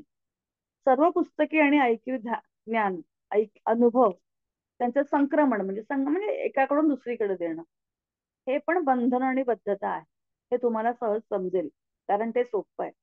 मग तुम्ही दर वेळेला ज्ञान आणि क्षणाक्षणाला, कणाकणाने आणि क्षणाक्षणाने का जमवत राहता. मुलांना आपण उपदेश करतो, मधमाशी प्रमाणे मध गोळा कशी करते, तसं तुम्ही ज्ञान गोळा करा. ज्ञान जर बंधन आहे, तर मग ज्ञानातून मुक्ती म्हणजे सनातन जीवन आहे. तर मग ज्ञान डोक्यात ठासून का भरतो आपण शाळा कॉलेजेसमध्ये. पोट भरण्यासाठी ज्ञान, कला, तंत्रज्ञान आवश्यक आहे. पण तुम्ही वेद, उपनिषद, बायबल, पुराण, धार्मिक ग्रंथ का वाचता. त्यावर ज्यांचे जीवन अवलंबून आहे ते वाचतील. तुम्ही ते पाठ का करता, का ऐकता. परमेश्वराबद्दल, तत्वज्ञानाबद्दल, पूर्वजन्माबद्दल, संचित प्रारब्धाबद्दल, योगाबद्दल, भक्तीबद्दल, आत्मज्ञानाबद्दल, आपण साक्षात्काराबद्दल आपण जे काही माहिती गोळा करतो, ती मनात खोल पुरून ठेवतो, ती का म्हणून, त्याचं प्रयोजन काय आहे. तर हे शब्दज्ञान हा भार होतो, त्यातून तुम्ही कधीही मुक्त होत नाही. म्हणून तथाकथित पंडित हे निरक्षरांपेक्षा आणि अज्ञानी लोकांपेक्षा जास्त अडकल्यामुळे दुःखी होतात. मी भाषेचा आणि शब्दांचा उपयोग करू शकेन तो सत्य काय आहे हे सांगण्यासाठी, ज्यामध्ये भाषा आणि शब्द हे केवळ दळणवळणाचे, टेलिफोन प्रमाणे साधन आहे. पण फक्त केवळ ऐकणे, पाहणे, अनुभवणे, शिकत राहणे, सांगत राहणे, हे जे आहे ती खरी ज्ञानाची गती आहे. या प्रश्नाचे उत्तर नसते असं आहे, कारण की मी काहीही सांगायचा प्रयत्न करत नाही. नवीन म्हणजे काही जुनं अनुभवातून आठवून असं काहीही सांगत नाही. कारण विचार प्रक्रिया ही पूर्वज्ञान, पूर्वानुभव आणि पूर्वस्मृती यावर अवलंबून आहे. विचार स्वतंत्र नाही, तो स्मरणाची प्रतिक्रिया आहे. पण मागचं आठवून मग त्याच्यावरती बोलतो, स्मरण करतो. मी हे पुस्तक वाचलं होतं किंवा मी आता ऐकलं होतं, हा माझा अनुभव आहे, आणि त्याच्यावरती आपण बोलतो. तर विचार कधी नवा आणि स्वतंत्र नसतो, तो जुना आणि परतंत्रच असतो. तर साधारण सर्वसामान्य माणसाला एकमेकांशी बोलण्यासाठी एक भाषा येणं आवश्यक आहे, सुसंवाद घडण्यासाठी तेवढंच अपेक्षित आहे. तर माझं त्यासाठी मी बोलतो, असं स्वामीजींचं म्हणणं आहे. तर कृपा करून तुम्ही तुमच्या मनाचं निरीक्षण करा, बारकाईने पहा, नीटपणे पहा. आणि म्हणून सामुदायिक सांगण्या ऐकण्याचा प्रकार तो खूप महत्वाचा आहे. दिल्या घेतल्याने प्रत्यक्ष अनुभव घेण्याची प्रक्रिया परिणामकारक आहे. यातच तुमच्या प्रश्नाचं उत्तर आलेलं आहे. तर अशा अनेक प्रश्नांची त्यांचं प्रश्नोत्तर सुरू आहेत. अशा प्रकारे ते लोक विचारतायत. काही जण दुसऱ्या कोणाचं अनुकरण करून काही मिळवायची इच्छा करतात. त्यातून समाजात मार्गदर्शक, मित्र, तत्वज्ञानी असे अनेक लोक तयार होतात. गरज असा पुरवठा होतो. कुठल्या ना कुठल्या प्रकारची अधिकारयुक्त सत्ता, गुरु, देव, अवतार, शिक्षक यांची चलती होते. गुरु आपल्या शिष्याच्या त्या योग्यतेचा नाश करतात, ज्ञानाचा वापर करतात आणि त्यात शिष्य वाहून जातो.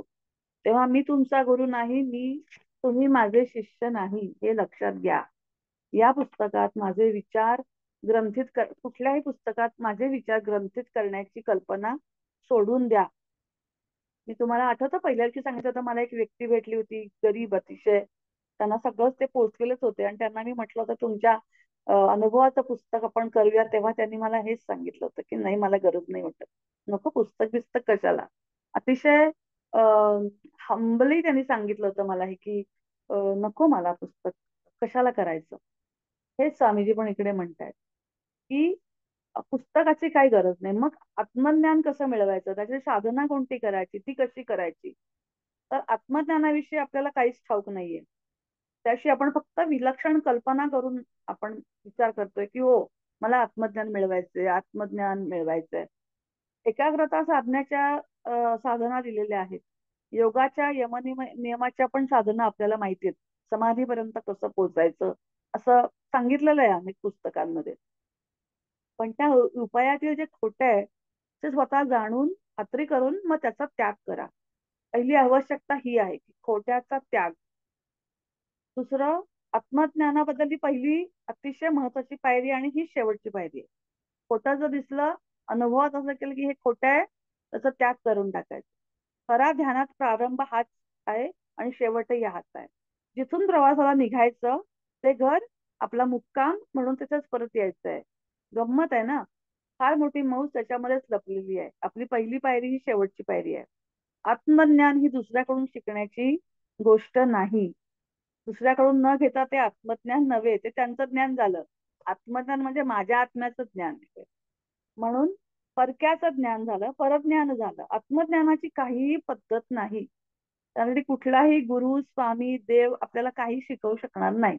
आत्मज्ञानाचा अर्थ तुमचा स्वतःच्या कृतींचं, हालचालींचं क्षणाक्षणाला मिळणारे ज्ञान.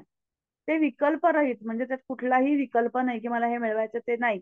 कुठलाच विकल्प केलेला नाही. केवळ पाहायचं आणि विसरून जायचं.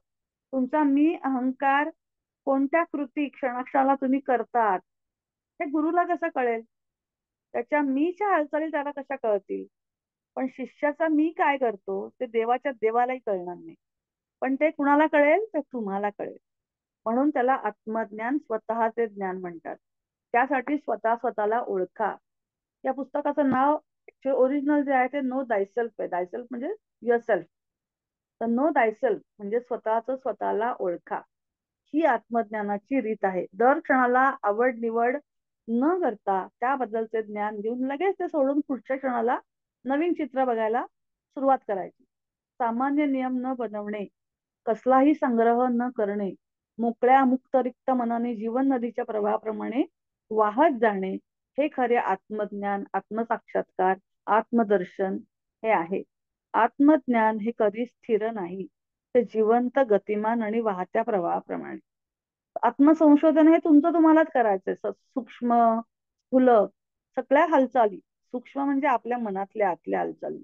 स्थूल म्हणजे आपण शारीरिक लेवलला काय काय करतो ह्याचं निरीक्षण तुमचं तुम्हाला करायचंय. संशोधन तुमचं तुम्हाला करायचंय. हे काही खूप अवघड अशी गोष्ट नाहीये. दररोज तुम्हाला ते सगळं बघायचंय. तुमच्या भावना काय होत आहेत, तुमच्या मनात काय येतंय, हे सगळं सातत्याने बघायचंय. त्याचा हेतू काय आहे. आणि हे जेव्हा तुम्हाला हळूहळू कळायला लागेल, तेव्हा तुम्हाला तुमच्या व्यक्तिमत्वाचा, एकंदर अस्तित्वाचा प्रारंभ तुम्हाला लक्षात येईल ते काय आहे. आणि तेव्हा तुमचं तुम्हाला कळायला सुरुवात होईल. मग त्या जाणण्याला अंत नाहीये. तुम्ही तुमचं बघत राहाल, प्रतिबिंब त्यात काय उठलंय ते पण बघत राहाल. आणि मग कुणालाही बरं म्हणणार नाहीत, वाईट म्हणणार नाही, सुंदर आहे, वाईट असं काहीच म्हणणार नाही. तुम्ही कुठलंही मत चिकटवणार नाही. मग फक्त ध्वनी सुद्धा ऐकायचेत. लहान मुलाचं रडणं, घरातली भांडणं, कुत्र्याचं भुंकणं, रेल्वेची शिट्टी, पक्ष्यांची गाणी, मोटार गाडीचा आवाज, फक्त ऐका आणि तटस्थपणे परिणाम न होऊ देता ऐकत राहणं एवढंच आपल्याला करायचंय. दृश्याला दर्शनाला शब्दरूप दिलेलं नाही, ध्वनीला श्रवणाला विचाररूप दिले नाही. तर अद्वैत असा तो अनुभव आपल्यामध्ये तो येतो. तर अशा वेळेला मनाच्या सत्तेला, शोधाला, बोधाला आपल्याला कसलीच आवश्यकता राहत नाही, नाव द्यायची आवश्यकता राहत. मग पुढचा असा प्रश्न येतो, मी अजून एक 2-3 मिनिटं बोलू शकते ना? तर विज्ञान आणि योग दोन्हीचं म्हणणं एक आहे की सचेतन प्राणी, सजीव जीव, जिवंत पेशी ऊर्जेने प्रज्वलित केली तर पेशीचे आमूलाग्र रूपात बदल होतो. किरणोत्सर्गाचा आत्यंतिक परिणाम होऊन हे निसर्गाचा बदल घडून येतं. पण हे किरणोत्सर्ग विकृती घडून आणतात. चुंबकीय आकर्षणाने, किरणोत्सराने मानसिक आणि शारीरिक ज्या व्याधी असतात त्या, या विकृती असतात त्या आपण कशा बऱ्या करू शकतो? तर हे योग क्रियेने हे मनाचे असाध्य रोग बरे बरे करता येतात. तर हे गोष्टी खऱ्या आहेत ना. ऊर्जा सामर्थ्याने जगातली अनेक कार्य होतात, अनेक सुधारणा त्यात झालेल्या आहेत, विज्ञानाची प्रगती झाली आहे, पण माणसाचे मन लाखो वर्षात जसं आहे तसं रानटी अवस्थेतच राहिलेलं आहे. त्याचं कारण काय? तर मानवी मनात संपूर्ण बदल, आमूलाग्र क्रांती घडून आलेली नाही. मग हे कसं करायचं, ह्याचे बदल कसं करायचं? या ऊर्जेचा गुणधर्म जो आहे तो काय आहे? त्या ऊर्जेच्या गुणधर्मामुळे किंवा ऊर्जेमुळे काय काय बदल होऊ शकतात, ह्या गोष्टी आम्हाला स्वामीजी सांगा असं एकांचं म्हणणं होतं. भौतिक पातळीवर कार्य करणारी ऊर्जा, जे आपण काल पाहिलं, 2 प्रकारच्या ऊर्जा, किंवा मानसिक पातळीवर कार्य करणारी ऊर्जा ही चैतन्यमान असते आणि भौतिक पातळीवर करणारी भौतिक सामर्थ्य त्याच्यात असतं. मानवाच्या सर्व हालचाली होण्यास, विचार करण्यास, मनाची काही कृती घडून येण्यास शक्ती लागते. मानवात कार्य करणारी ऊर्जा शक्ती म्हणजे नेमकं काय? शोधाचा हा महत्वाचा विषय आहे. मानवी ऊर्जा तीव्रतम स्वरूप केव्हा धारण करते? ही मानवी शक्ती आश्चर्यकारक कार्य कशी आणि केव्हा घडून आणते? कसं ह्या ऊर्जा आपल्या बाजूनी कसं वळवून घेता येतील, ह्याचं उत्तर योगशास्त्रात दिलेलं आहे. ह्याचा मूलगामी शिकवण त्याच्यामध्ये दिलेली आहे. कारण योग हे मनाचं विज्ञान आहे. योग ज्ञानामुळे किंवा योगशास्त्राने बऱ्याच गोष्टीचा उकल होऊ शकतो. तसं अणुऊर्जेचा बॉम्ब तयार करून मानवी संहार झाला, पण त्यानंतर त्याचा विधायक उपाय पण झालेला आहे. ज्या औषधांमध्ये आजारांच्या जे मेडिसिन्स नवीन नवीन काढले गेले, किंवा शेतांमध्ये सुद्धा आपण या ज्ञानाचा वापर अणुऊर्जेचा आपण केलेला आहे. तर त्या दृष्टीने मनाच्या शक्तीचा वापर आपण कसा करायचा, हा विचार आता सुरू होणार आहे. तर आपण इथेपर्यंत थांबूयात, कारण आता अजून जास्त इंटरेस्टिंग गोष्टी पुढे येत आहेत. तर आपले 3 दिवस मला वाटतं राहिलेत, पण हे 3ही दिवसाचे खूप छान 3 का 4 गोष्टी. आज मंगळवार आहे ना, बुधवार गुरुवार शुक्रवार, तर आपण इथे थांबतोय. तर कुणाला काही विचारायचंय, बोलायचंय, सांगायचंय, नक्की सांगा. काल त्या एक मॅडम होत्या, डॉक्टर ज्योत्स्ना कुलकर्णी, त्या आहेत का आज?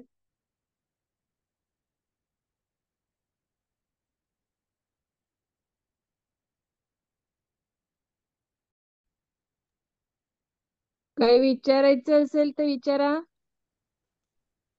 काही सांगायचंय का, ऍड करायचंय का? काय काय पॉइंट घेतले मॅडमने? हा मॅडम, खूप सुंदर आजचं पण झालं.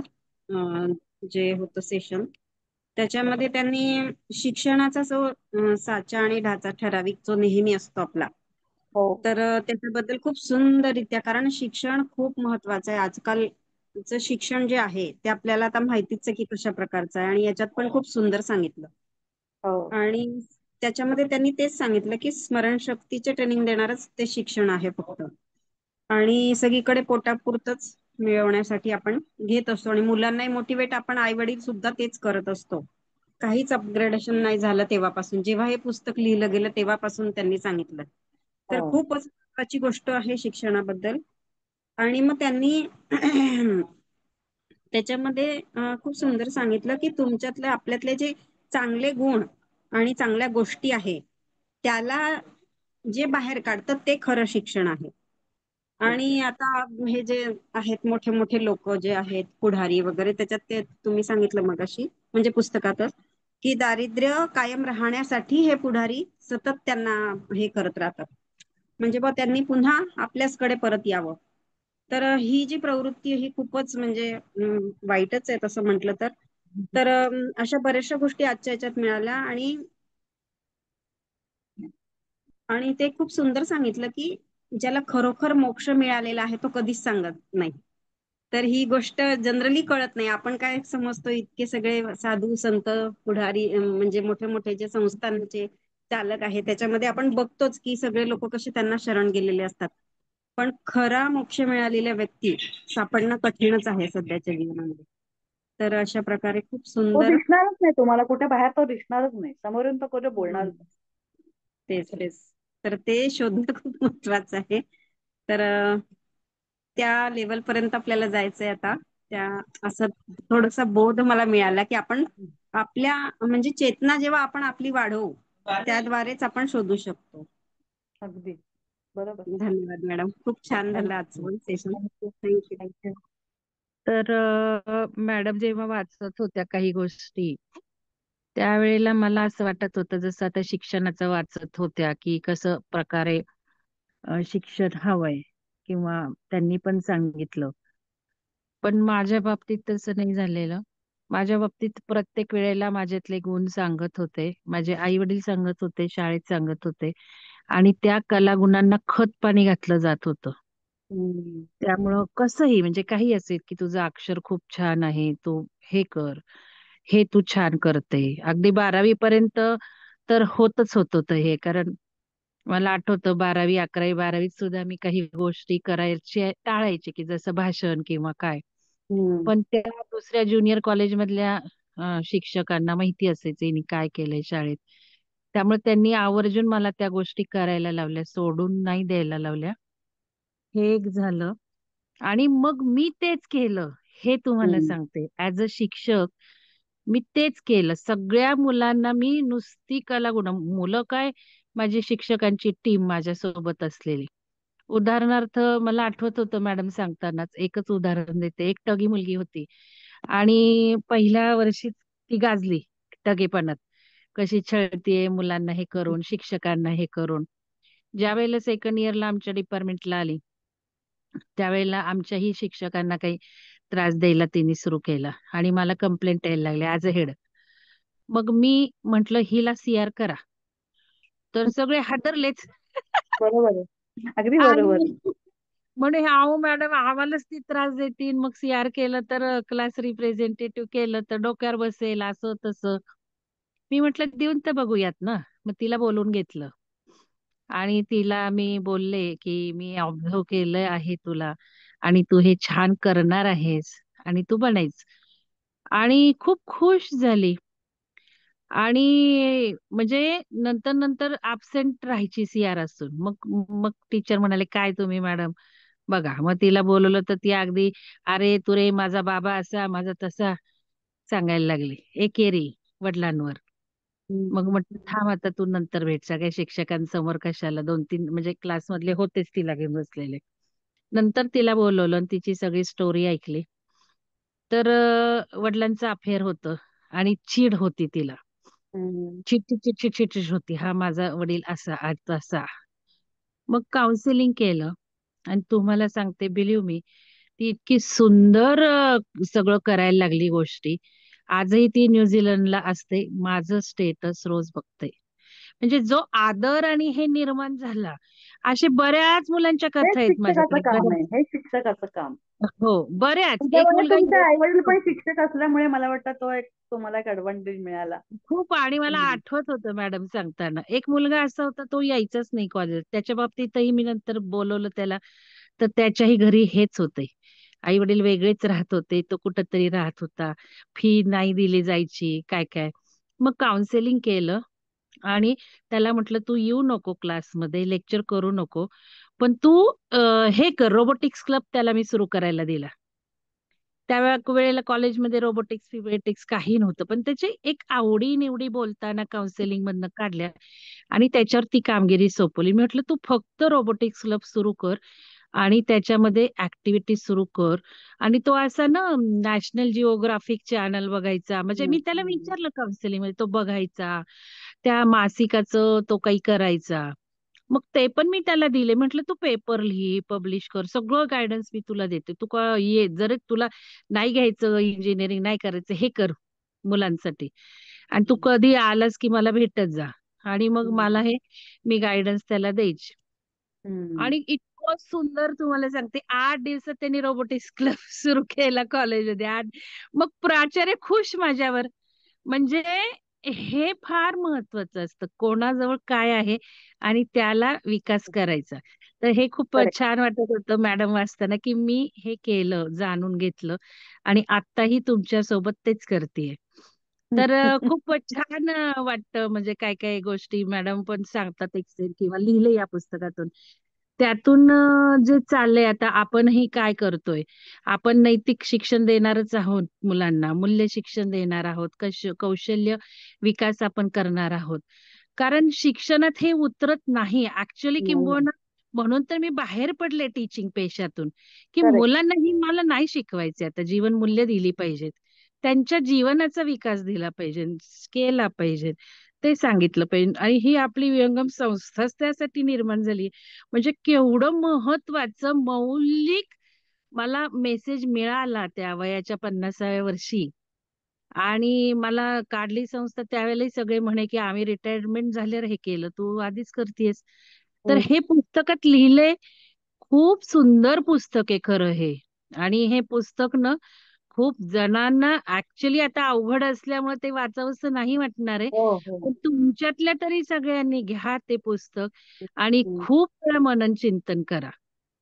खूप वेळा, खूप एक एक एक एक असे मौलिक अलंकार आहेत, शब्द, वाक्य म्हणजे. हो, हो, हो. बोला तरी मी अजून काही खूप बोलायचं आहे? खूपच मी गाळतीये त्याच्यामध्ये, पण इलाज नाही, आपल्याला वेळेचं हे आहे, आणि आपल्याला इंटरेस्टच निर्माण करायचा आहे. तेव्हा नक्की तुम्ही हे नाही, वाचता, हे कारण मी तुम्हाला फार वाचा कधी तुम्ही. म्हणते. हा. कारण हे बघा, आपल्याला या प्रवासाकडे जायचंय, की जसं मॅडम म्हटल्या, की आपण एक मोक्ष झालेली व्यक्ती कशी असते, तसं आपल्याला अजून आलेलं नाहीये त्या गुणांपर्यंत.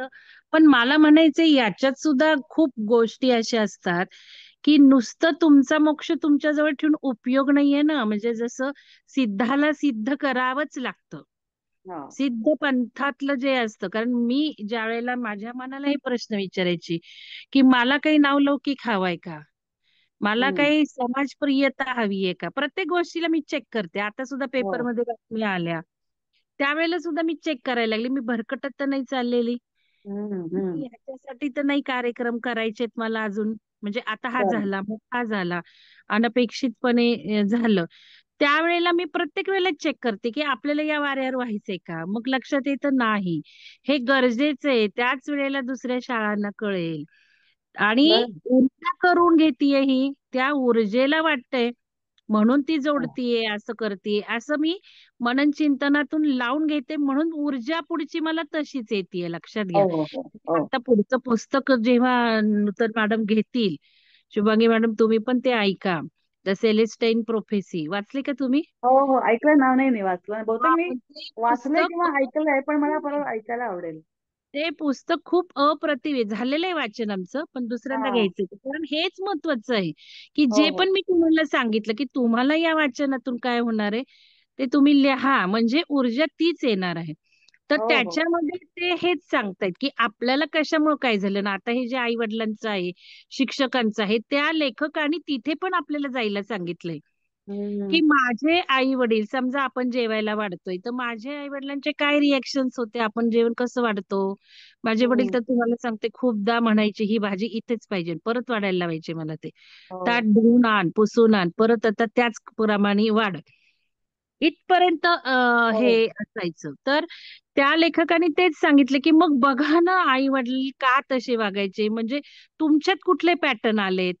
मग एक्झॅक्टली. त्याचा एक्झॅक्टली. एक छान असा मेसेज होता, की तुम्ही त्या घरात जन्मलाय, म्हणजे आई वडिलांच्या ज्या चुका आहेत त्या तुम्हाला दुरुस्त करायच्यात, पहिला हो, मेसेज.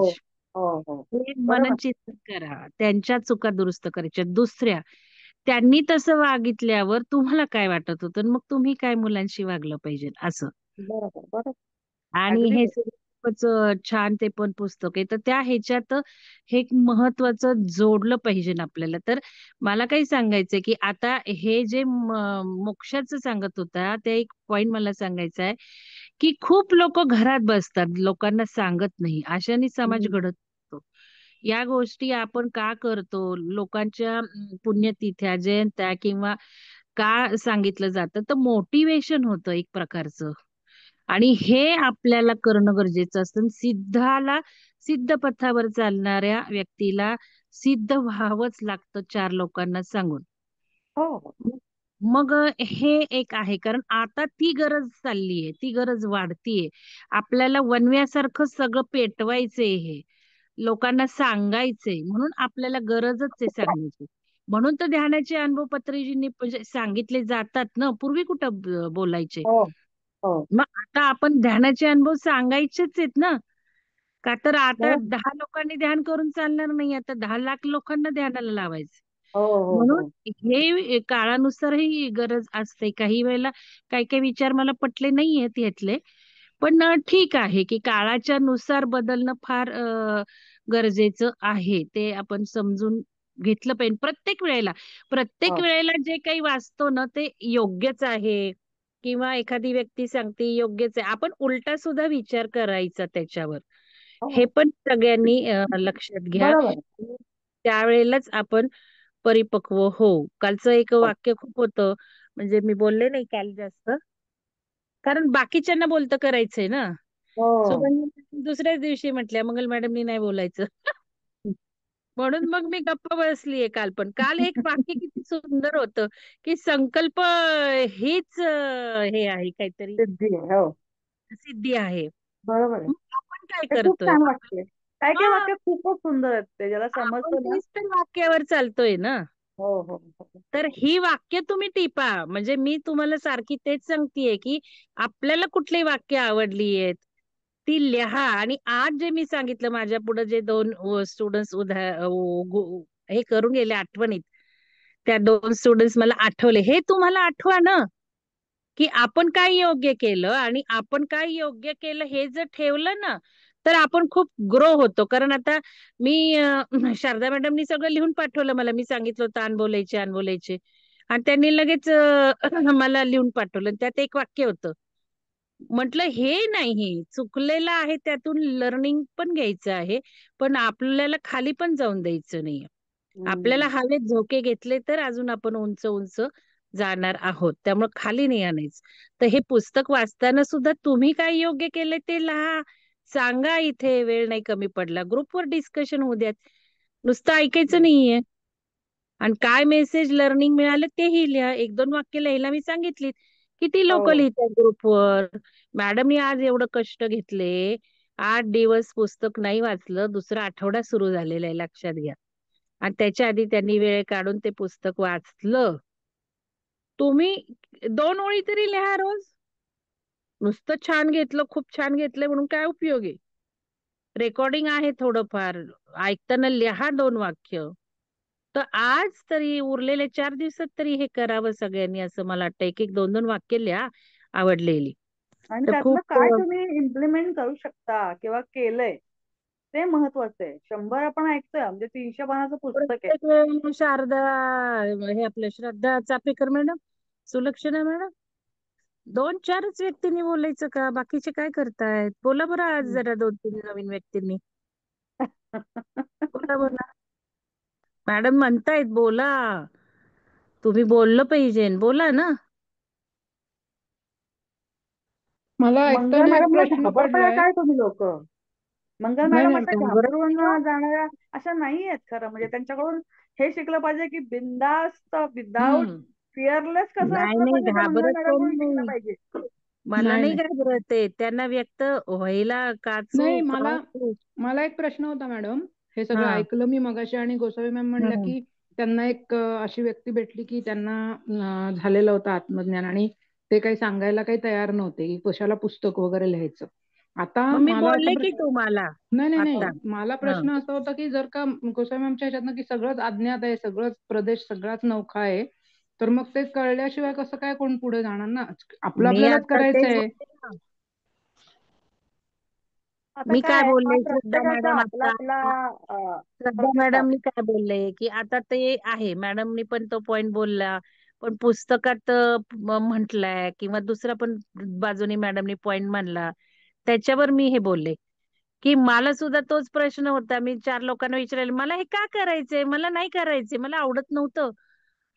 मग हे आता जसं म्हंटल की खरा मोक्ष म्हणजे गप्प बसायचंय, सांगायचं नाही, ते मला पण वाटतच होतं ना. नाही नाही नाही नाही असं नाहीये, नाही नाही नाही नाही, नाही मला असं नाहीये माझा प्रश्न त्याच्यामध्ये. नाही कळला. नाही, माझा प्रश्न खरा असा होता होता की त्यांना आत्मज्ञान झालं, ओके, त्यांना ते स्वतःला कळलं, तुम्हाला ती नजर असल्यामुळे तुम्हालाही कळलं की ते अतिशय साधे माणूस आहे, पण ह्या माणसाला आत्मज्ञान झालंय.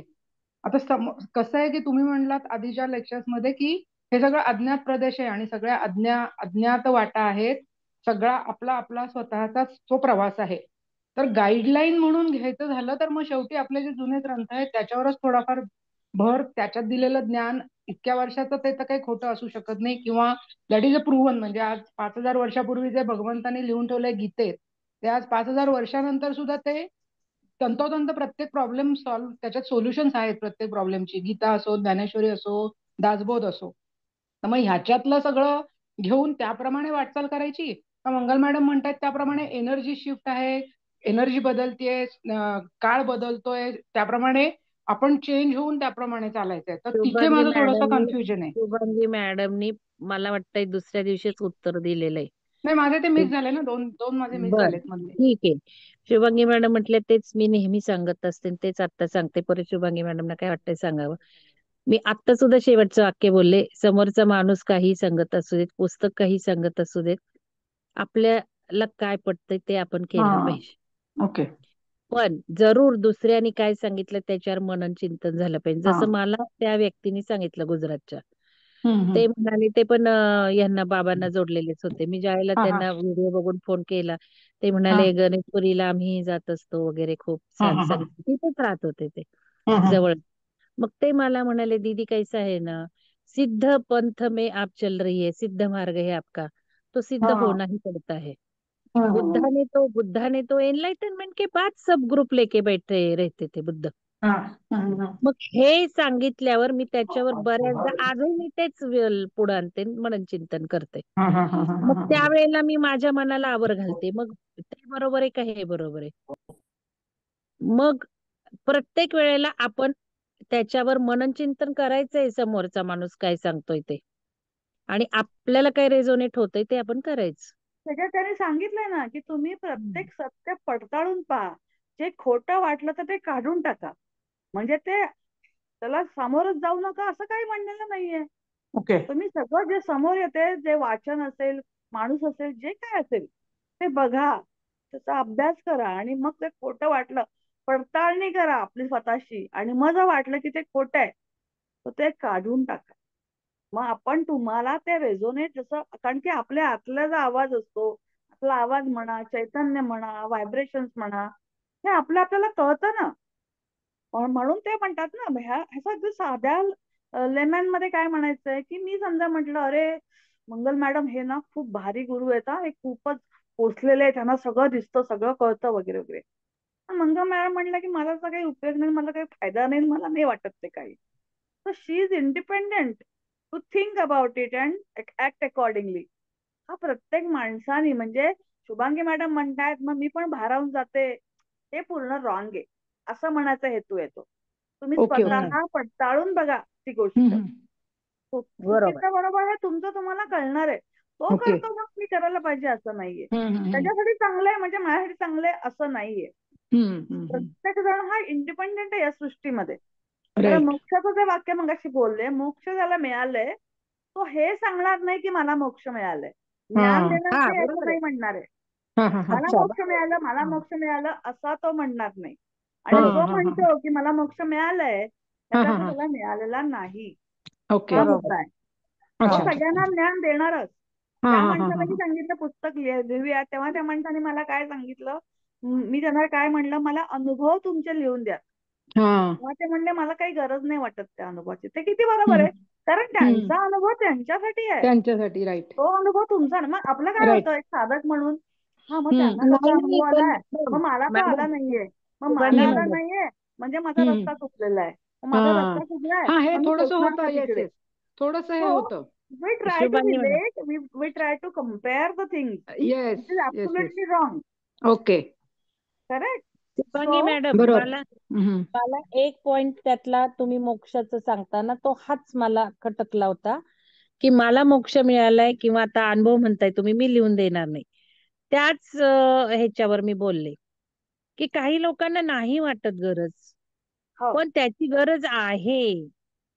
का तर मी सांगितलं, मग का पत्रिजींनी अनुभव सांगण्यास सांगितले, का प्रथा पाडल्या? मी ह्याच्यावर सुद्धा विचार केला. PSSM मध्ये व्हायचा, अनुभव सांगा, अनुभव सांगा. आणि मी म्हणायची, बाबा अध्यात्मता असं नाही केलं जात. अनुभव हो. सांगू नका म्हणतात. आणि त्याचे किती ड्रॉबॅक आहेत ते पण पण त्या मी ओळखले. पत्रिकेचा अनुभव सांगण्याचा हेतू काय होता, की हळूहळू तो अहंकार वाढतो, की मलाच अनुभव येतोय. नाही आणि ऐका जेव्हा ना, आपण पण तुम्ही माझं थोडं ऐकून घ्या. मी हा, त्याच्यावर खूप चिंतन केलेलं आहे. हे अच्छा. का PSSM मध्ये सुरू झालं, का पत्रिजींनी असं केलं? मग त्याचे तोटे तर मला सगळे माहिती होते. तुम्ही म्हणताय बरोबर आहे. अहंकार वाढतो, खोटेपणा वाढतो, मग दुसऱ्यांना वाईट वाटतं, दुसरे करणारही नाही, ध्यान होतं, मला हा, नाही होत, मला नाही होत. हो खूप विचार, मनन, चिंतन केलं आणि मग मी ठरवलं, की आपण अनुभव सांगायची पद्धत पाडायची आहे का नाही. तिथे बरोबर. मग मी सगळ्यांना सांगायला लागले, दिसलं बिसलं काही सांगायचं नाही मला. हा, हम्म. म्हणजे हे मी शिकवलं ना साधकांना, काय सांगायचं, काय बरोबर आहे, काय नाही. हे दिसलं बिसलं काही नाही, सगळं माइंड मॅनिप्युलेशन असतं. ऑटो रायटिंग, मी त्यांना माझं उदाहरण दिलं. मला नाही बाबांचं झालं मॅडम ऑटो रायटिंग. हो तळ्यात काय व्हायचं, गरम कुंडात काय व्हायचं, किती किती मला ऑटो रायटिंग झालं. पुढचं 50 सर म्हटले होते, हे पुढचं 50 वर्षापूर्वीच तुम्हाला येते आणि हेच होणार आहे पुढं. मग ते बंद केलं. मी का बंद केलं मग? हे पण यांना सगळ्यांना सांगितलंय, की कुठल्या ऊर्जा आपल्याला कशा वापरून घेतात. ते झालं. त्याच्यानंतर हे पण मी सांगितलं, की अनुभव आपल्याला आले नाही म्हणून वाईट वाटून घ्यायचं नाही.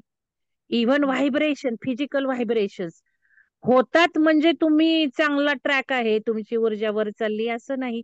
कदाचित ते अडथळे आहेत, कदाचित मार्गातले ब्लॉकेजेस आहेत, कदाचित ती कुंडलिनी फोडते. हे सगळं यांना दिलं. म्हणजे जे मनन चिंतन मी केलं, म्हणजे करायचं सुद्धा, करण्याचे फायदे घ्यायचे, स्वतः उंच ऊर्जेत झोके घ्यायचे, इतरांना सांगायचं, इतरांना ओढायचं त्या ऊर्जेमध्ये, ग्रुप ऊर्जा वाढवायची. हे सगळं गोष्टी मी सांगितल्या आणि त्यामुळं आज कळतंय सगळ्यांना काय सांगायचं आणि काय नाही. म्हणजे मध्य साधला नाही सुवर्ण नाही, मध्य. तुम्ही जे सांगताय ते कॉन्सेप्ट सांगताय, तुम्ही ज्ञान सांगताय. मी त्या नाही व्यक्तीशी नाही बोलले नाही तेव्हा नाही. म्हणून त्यांना म्हणून मग त्यांचा अनुभव जो आहे सांगणं ना, गरजेचं आहे ना, मला अनुभव हा देव सांगणं गरजेचं. भेटला, मला तो देवाचा अनुभव आला, हे अनुभव ते म्हणले मला नाही सांगायची गरज वाटत. अनुभव हा नाही, तुम्ही जो म्हणता तो ऍब्सोल्युटली करेक्ट आहे. नाही तसं नाही, पण पाहिजे की आपला सगळ्यांना अनुभव चर्चा. सांगण्यावरून चाललंय मॅडम. हा, अनुभव हो सांगायचे का नाही. हो हो. मग आता आता मला काय म्हणायचंय, तुम्ही कोणत्या व्यक्तीला अनुभव मागितले आणि त्यांनी लिहून दिले नाहीत, हम्म. तीच व्यक्ती त्या ज्यांना पण तिथे त्या सगळे पण गोष्टी चमत्कार बरोबर वगैरे ज्या नाही. गोष्टी आहेत त्याच्या संदर्भात मी बोलत होते. कोणाच्या? चमत्कार वगैरे त्यांच्या आयुष्यात जे घडले त्या हम्म. चमत्काराबद्दल आम्ही बोलत होतो. बरं, मग ते नाही सांगितले पाहिजे. हा, मग तेच ते बोलले की मला त्याची सांगायची गरज हा, वाटत नाही. बरोबर, ठीक आहे. नाही, पण हे पण आहेच आहे ना अनुभव. आता काल का मी बोलतेय, कालचं तुमचं वाक्य होतं आणि त्याच्यावर श्रद्धा चाफेकर मॅडमनी लिहिलं पण होतं ग्रुपवर, त्या तिकडे यायचंय मला म्हणून मी बोलतेय. हा हा हा. तर काल एक डिस्कशन झालं आणि वाचनात आलं की अनुभव सोडून द्यायचे, हम्म. अनुभवात रमायचं नाही. हम्म. श्रद्धा मॅडमनी पण ग्रुपवर तसं लिहिलेलं आहे. आणि हम्म. त्या अनुभवातून लर्निंग घ्यायचं, हे छान लिहिलं त्यांनी, की हम्म. लर्निंग घ्यायचंय. आणि आता तुम्ही खूप छान एक्सप्लेन केलं, की त्या अनुभवात आपण जे वाईट बघतो ना, की मला वाईट अनुभव आला, वाईट वाईट, आणि आपण सतत ते उगाळत बसतो, हम्म. कमी ऊर्जा होते. ते खूप छान डिस्कशन झालं, त्याबद्दल मला यायचंय. हम्म. आता बरोबर आहे, माझं तिथे थोडस रेझोनेट नाही झालं, तुमचं काय चालू होतं तिथे, ते मला आज बोलायचंय. की अनुभव ठीक आहे, मी सांगते माझ्या टीमला, माझे कॉलेजमधले म्हणा, हे म्हणा, आमचा एखादा कार्यक्रम झाला ना, आम्ही उहापोहच करायचो 2 दिवस, लगेच मीटिंग, लगेच चर्चा, आपण जसं म्हणतो काम किती कसं झालं, हम्म. कार्यक्रम छान झाला. मग प्रत्येकाचं काय चुकलं ह्याच्यावर सुद्धा उहापोह व्हायचं. हम्म. हम्म. मग का चुकलं, आणि तुम्हाला सांगते, बिलीव्ह मी, दुसऱ्या कार्यक्रमाच्या कधी त्या चुका घडायच्याच नाही, टीमकडनं घडायच्या नाही, टीमकडनं. ज्या हम्म, व्यक्तीकडनं चुका झाल्या त्या सोडाच, पण टीमकडनंच त्या चुका व्हायच्या नाहीत. तर हम्म, इथे आम्ही ज्या वेळेला दुसरा कार्यक्रम प्लॅन करायचो त्यावेळेला सुद्धा त्या आठवणी काढायचो आणि हम्म. आपल्याला काळजी घ्यायला आम्ही हे करायचो. त्यामुळे आमची टीम एक्सलंट टीम असायची. आता सुद्धा मी थोडस हे करते, पण माझ्या लक्षात येतं की साधक दुखावले जातात, कारण एवढं इतकं काही सहन करण्याची ताकद नसेल हो तर हो, सोडून गेलेले आहेत लोक. Right right. आता परवाच्याही कार्यक्रमाला झालं तर मग मी शारदा मॅडमशी फक्त बोलले की म्हटलं मग पाणी पडतं, जाऊ देत. काही दिवसांनी मी सगळ्या या काही थोड्या फार चुका झाल्या त्या सगळ्यांना कॉमन सांगेन. आणि या काळज्या घेतल्या पाहिजे. ऍज अ टीम लिडर मला सांगितलं पाहिजे हो हो. की आपण कसं हे केलं पाहिजे. ही चुका नाही झाल्या पाहिजेत ना आपल्या. मलाही कळलं बरोबर. की मी या सगळ्यांना हे पण शिकवलं पाहिजे असं. हम्म, तर ह्या गोष्टी अनुभवाच्या बाबतीत काल जेव्हा श्रद्धा मॅडमनी लिहिलं वाक्य की सोडून द्यायच्या, नाही सोडून द्यायच्या, लर्निंग घ्यायचं आणि लर्निंग मात्र पुन्हा पुन्हा आठवायचं. हा फक्त कमी ऊर्जेत नाही न्यायच्या त्या अनुभूती. हा, मग राईट. आपण जे मनाला लावून घेतो की असं आपल्याला छळलं, त्रास झाला, त्या ह्यानी आपण आपल्या ऊर्जा कमी करतो ना, तिथे समजायचं. मात्र लगेच कट कट कट करायचं करेक्ट. आणि अनुभव नेहमी कप्प्यात ठेवायचे. आपल्या लर्निंग साठी म्हणा, पण त्या झालेल्या घडलेल्या गोष्टीत मात्र कटिंग करायचं. तर हे प्रत्येकाने शिका, कारण अनुभवातूनच आपण शिकत जातो.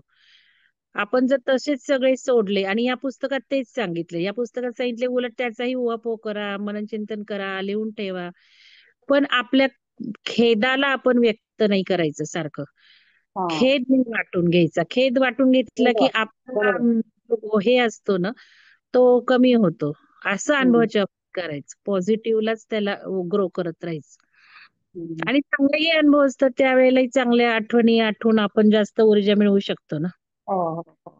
तर चला आता कोणाला अजून सांगायचं, जरा या, जरा 2-3 नवीन, काल पण मी 2-3 नावं घेतलीये.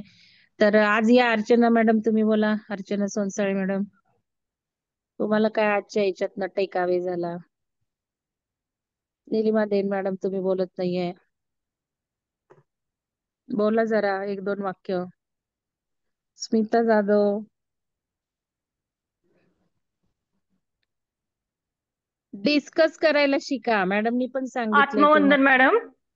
हा बोला. आजच्या सेशन मध्ये मॅडमनी जे सांगितलं की आपण एखादा कार्यक्रम करत असतो, भले विहंगमचा असेल किंवा काय ध्यान करत असतो, तेव्हा वेगवेगळे विचार जे आपल्या मनात येतात, मग त्याच्यातून आपल्याला गिल्ट वाटते किंवा अरे हा माझ्या मनात विचार चुकीचा आला किंवा असं यायला नको होता. मग त्याबद्दल पण शुभांगी मॅडमनी खूप छान सांगितलं की विचार तुम्ही पहा, त्याच्यावरती विचार करू नका, तुम्ही विचार पहा आणि ते त्यांच्या मार्गाने निघून जातात. हे मला खूप आवडलं.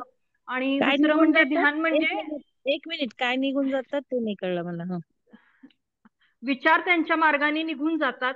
तुम्ही विचार तुमच्या मनात आले तर तुम्ही तिथंच अडकून राहू नका, त्याच्यावरतीच फोकस करून. बरोबर आहे. या हो हो. संदर्भात मग मॅडमनी ते जे लिहा आता सांगितलं. सगळ्यांनी. लिहा. हो, आपल्याला खाली घेणारे ऊर्जा विचार आले, कट कट कट मारायची, कात्री मारायची. लिटरली अगदी अगदी कात्रीने मॅडम, कापायचं. अगदी. तुम्हाला आणि सांग, ध्यान म्हणजे, हा बोला काही मॅडम. काही माणसं, परवा चर्चा झाली, काही माणसं त्रास देतात आपल्याला आणि आपल्या हो, जवळचीच माणसं आपल्याला जास्त त्रास देतात. हे डिस्कशन झालं आणि सत्य पण आहे ते.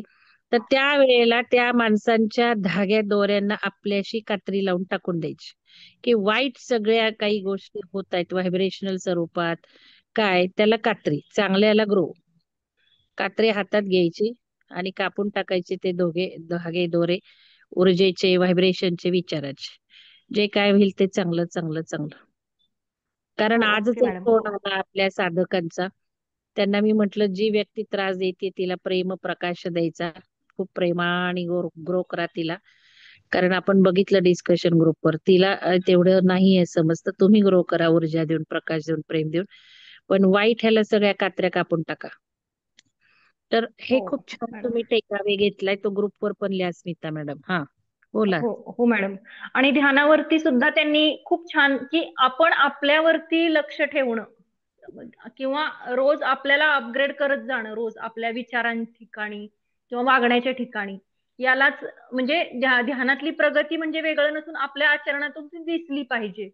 या संदर्भात पण शुभांगी मॅडमनी खूप छान आणि सोप्या भाषेत सांगतायत. म्हणजे पुस्तक वाचून सुद्धा आम्हाला ते समजणार नाही, म्हणजे तरी सुद्धा अच्छा. आम्हाला हे त्यांच्या विश्लेषणातून खूप समजत आहे. त्यामुळे खूप हो. खूप धन्यवाद विहंगमलाही आणि शुभांगी मॅडमनाही. खूप खूप थँक्यू. धन्यवाद. थँक्यू. थँक्यू. आणि ते पुस्तक आहे की नाही, पुस्तक म्हणजे शुभांगी मॅडमना म्हटलं होतं तुम्हाला वेळ दिसत नाहीये तर मी आता घेते ते वाचायला, मला फ्लायर करायचे. तर शुभांगी मॅडम म्हटले अजिबात नाही, मला अजूनही काढते द्या, मी वाचून काढते, पण ते पुस्तक मीच घेणार आहे. आणि घ्यायला सुरुवात केली मग इतकं धन्य धन्य वाटायला लागलं. तर मी त्यांना म्हंटल की हे पुस्तक तुमच्याकडनंच आलंय घ्यायचं, म्हणजे आधी हे तुमच्यातच काही पुढच्या गोष्टी घडवून आणणार आहे. आणि कसं झालं त्याची पण मी एकदा आठवण त्यांना केली, तुम्हालाही करते.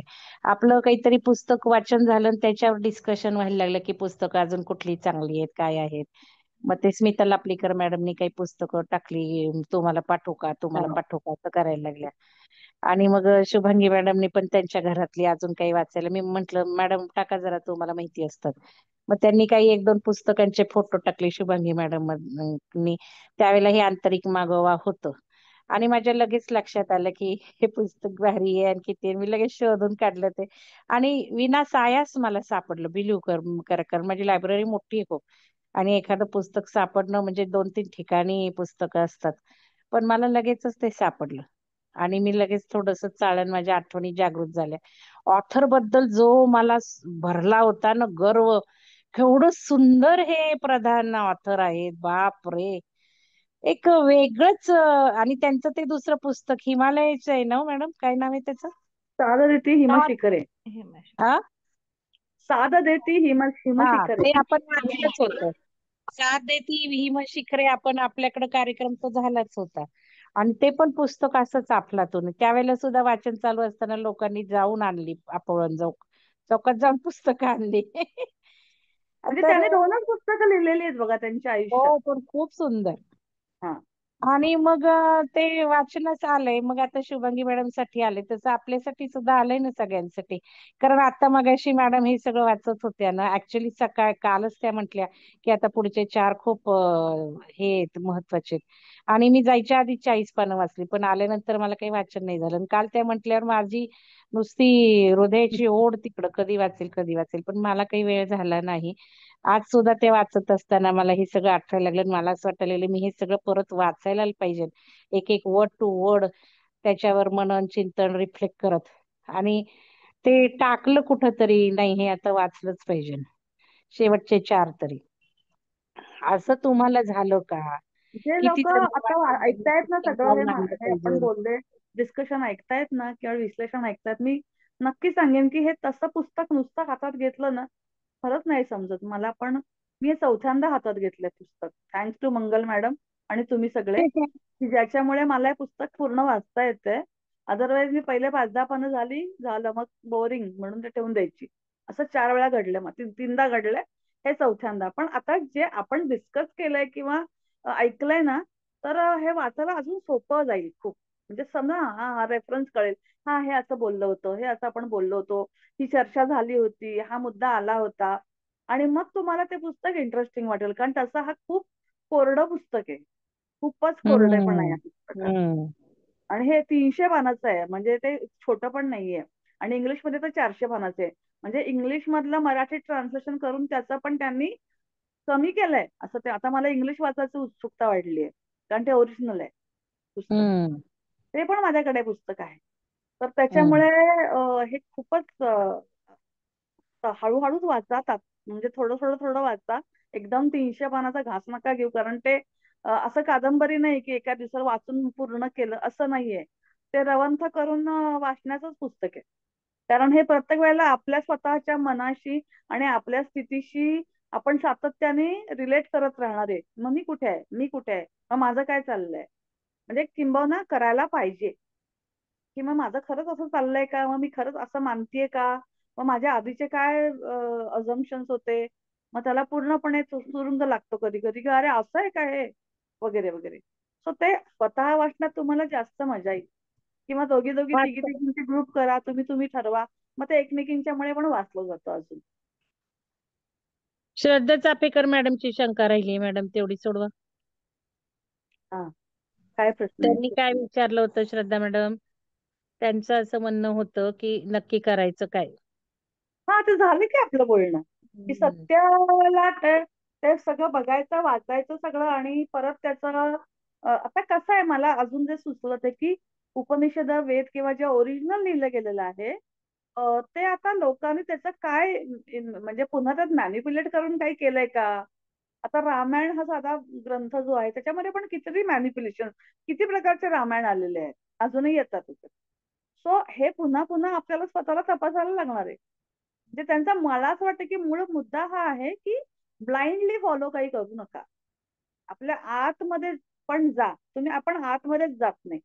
आपल्याला ती शिक्षण पद्धतीच अशी उभी केलेली आहे की शिक्षक म्हणतात ते खरं, समोरचा म्हणतो ते खरं, आणि मग हळूहळू काय होतं, आपण प्रत्येकावर विश्वास ठेवत जातो, ब्लाइंड विश्वास, आणि मग केव्हा तरी ते सगळं फुटतं, आणि मग आपण म्हणतो आपल्याला फसवलं गेलं. पण ते फसवलं गेलं म्हणजे ते फसवायलाच बसलेत, पण आपण का फसतो?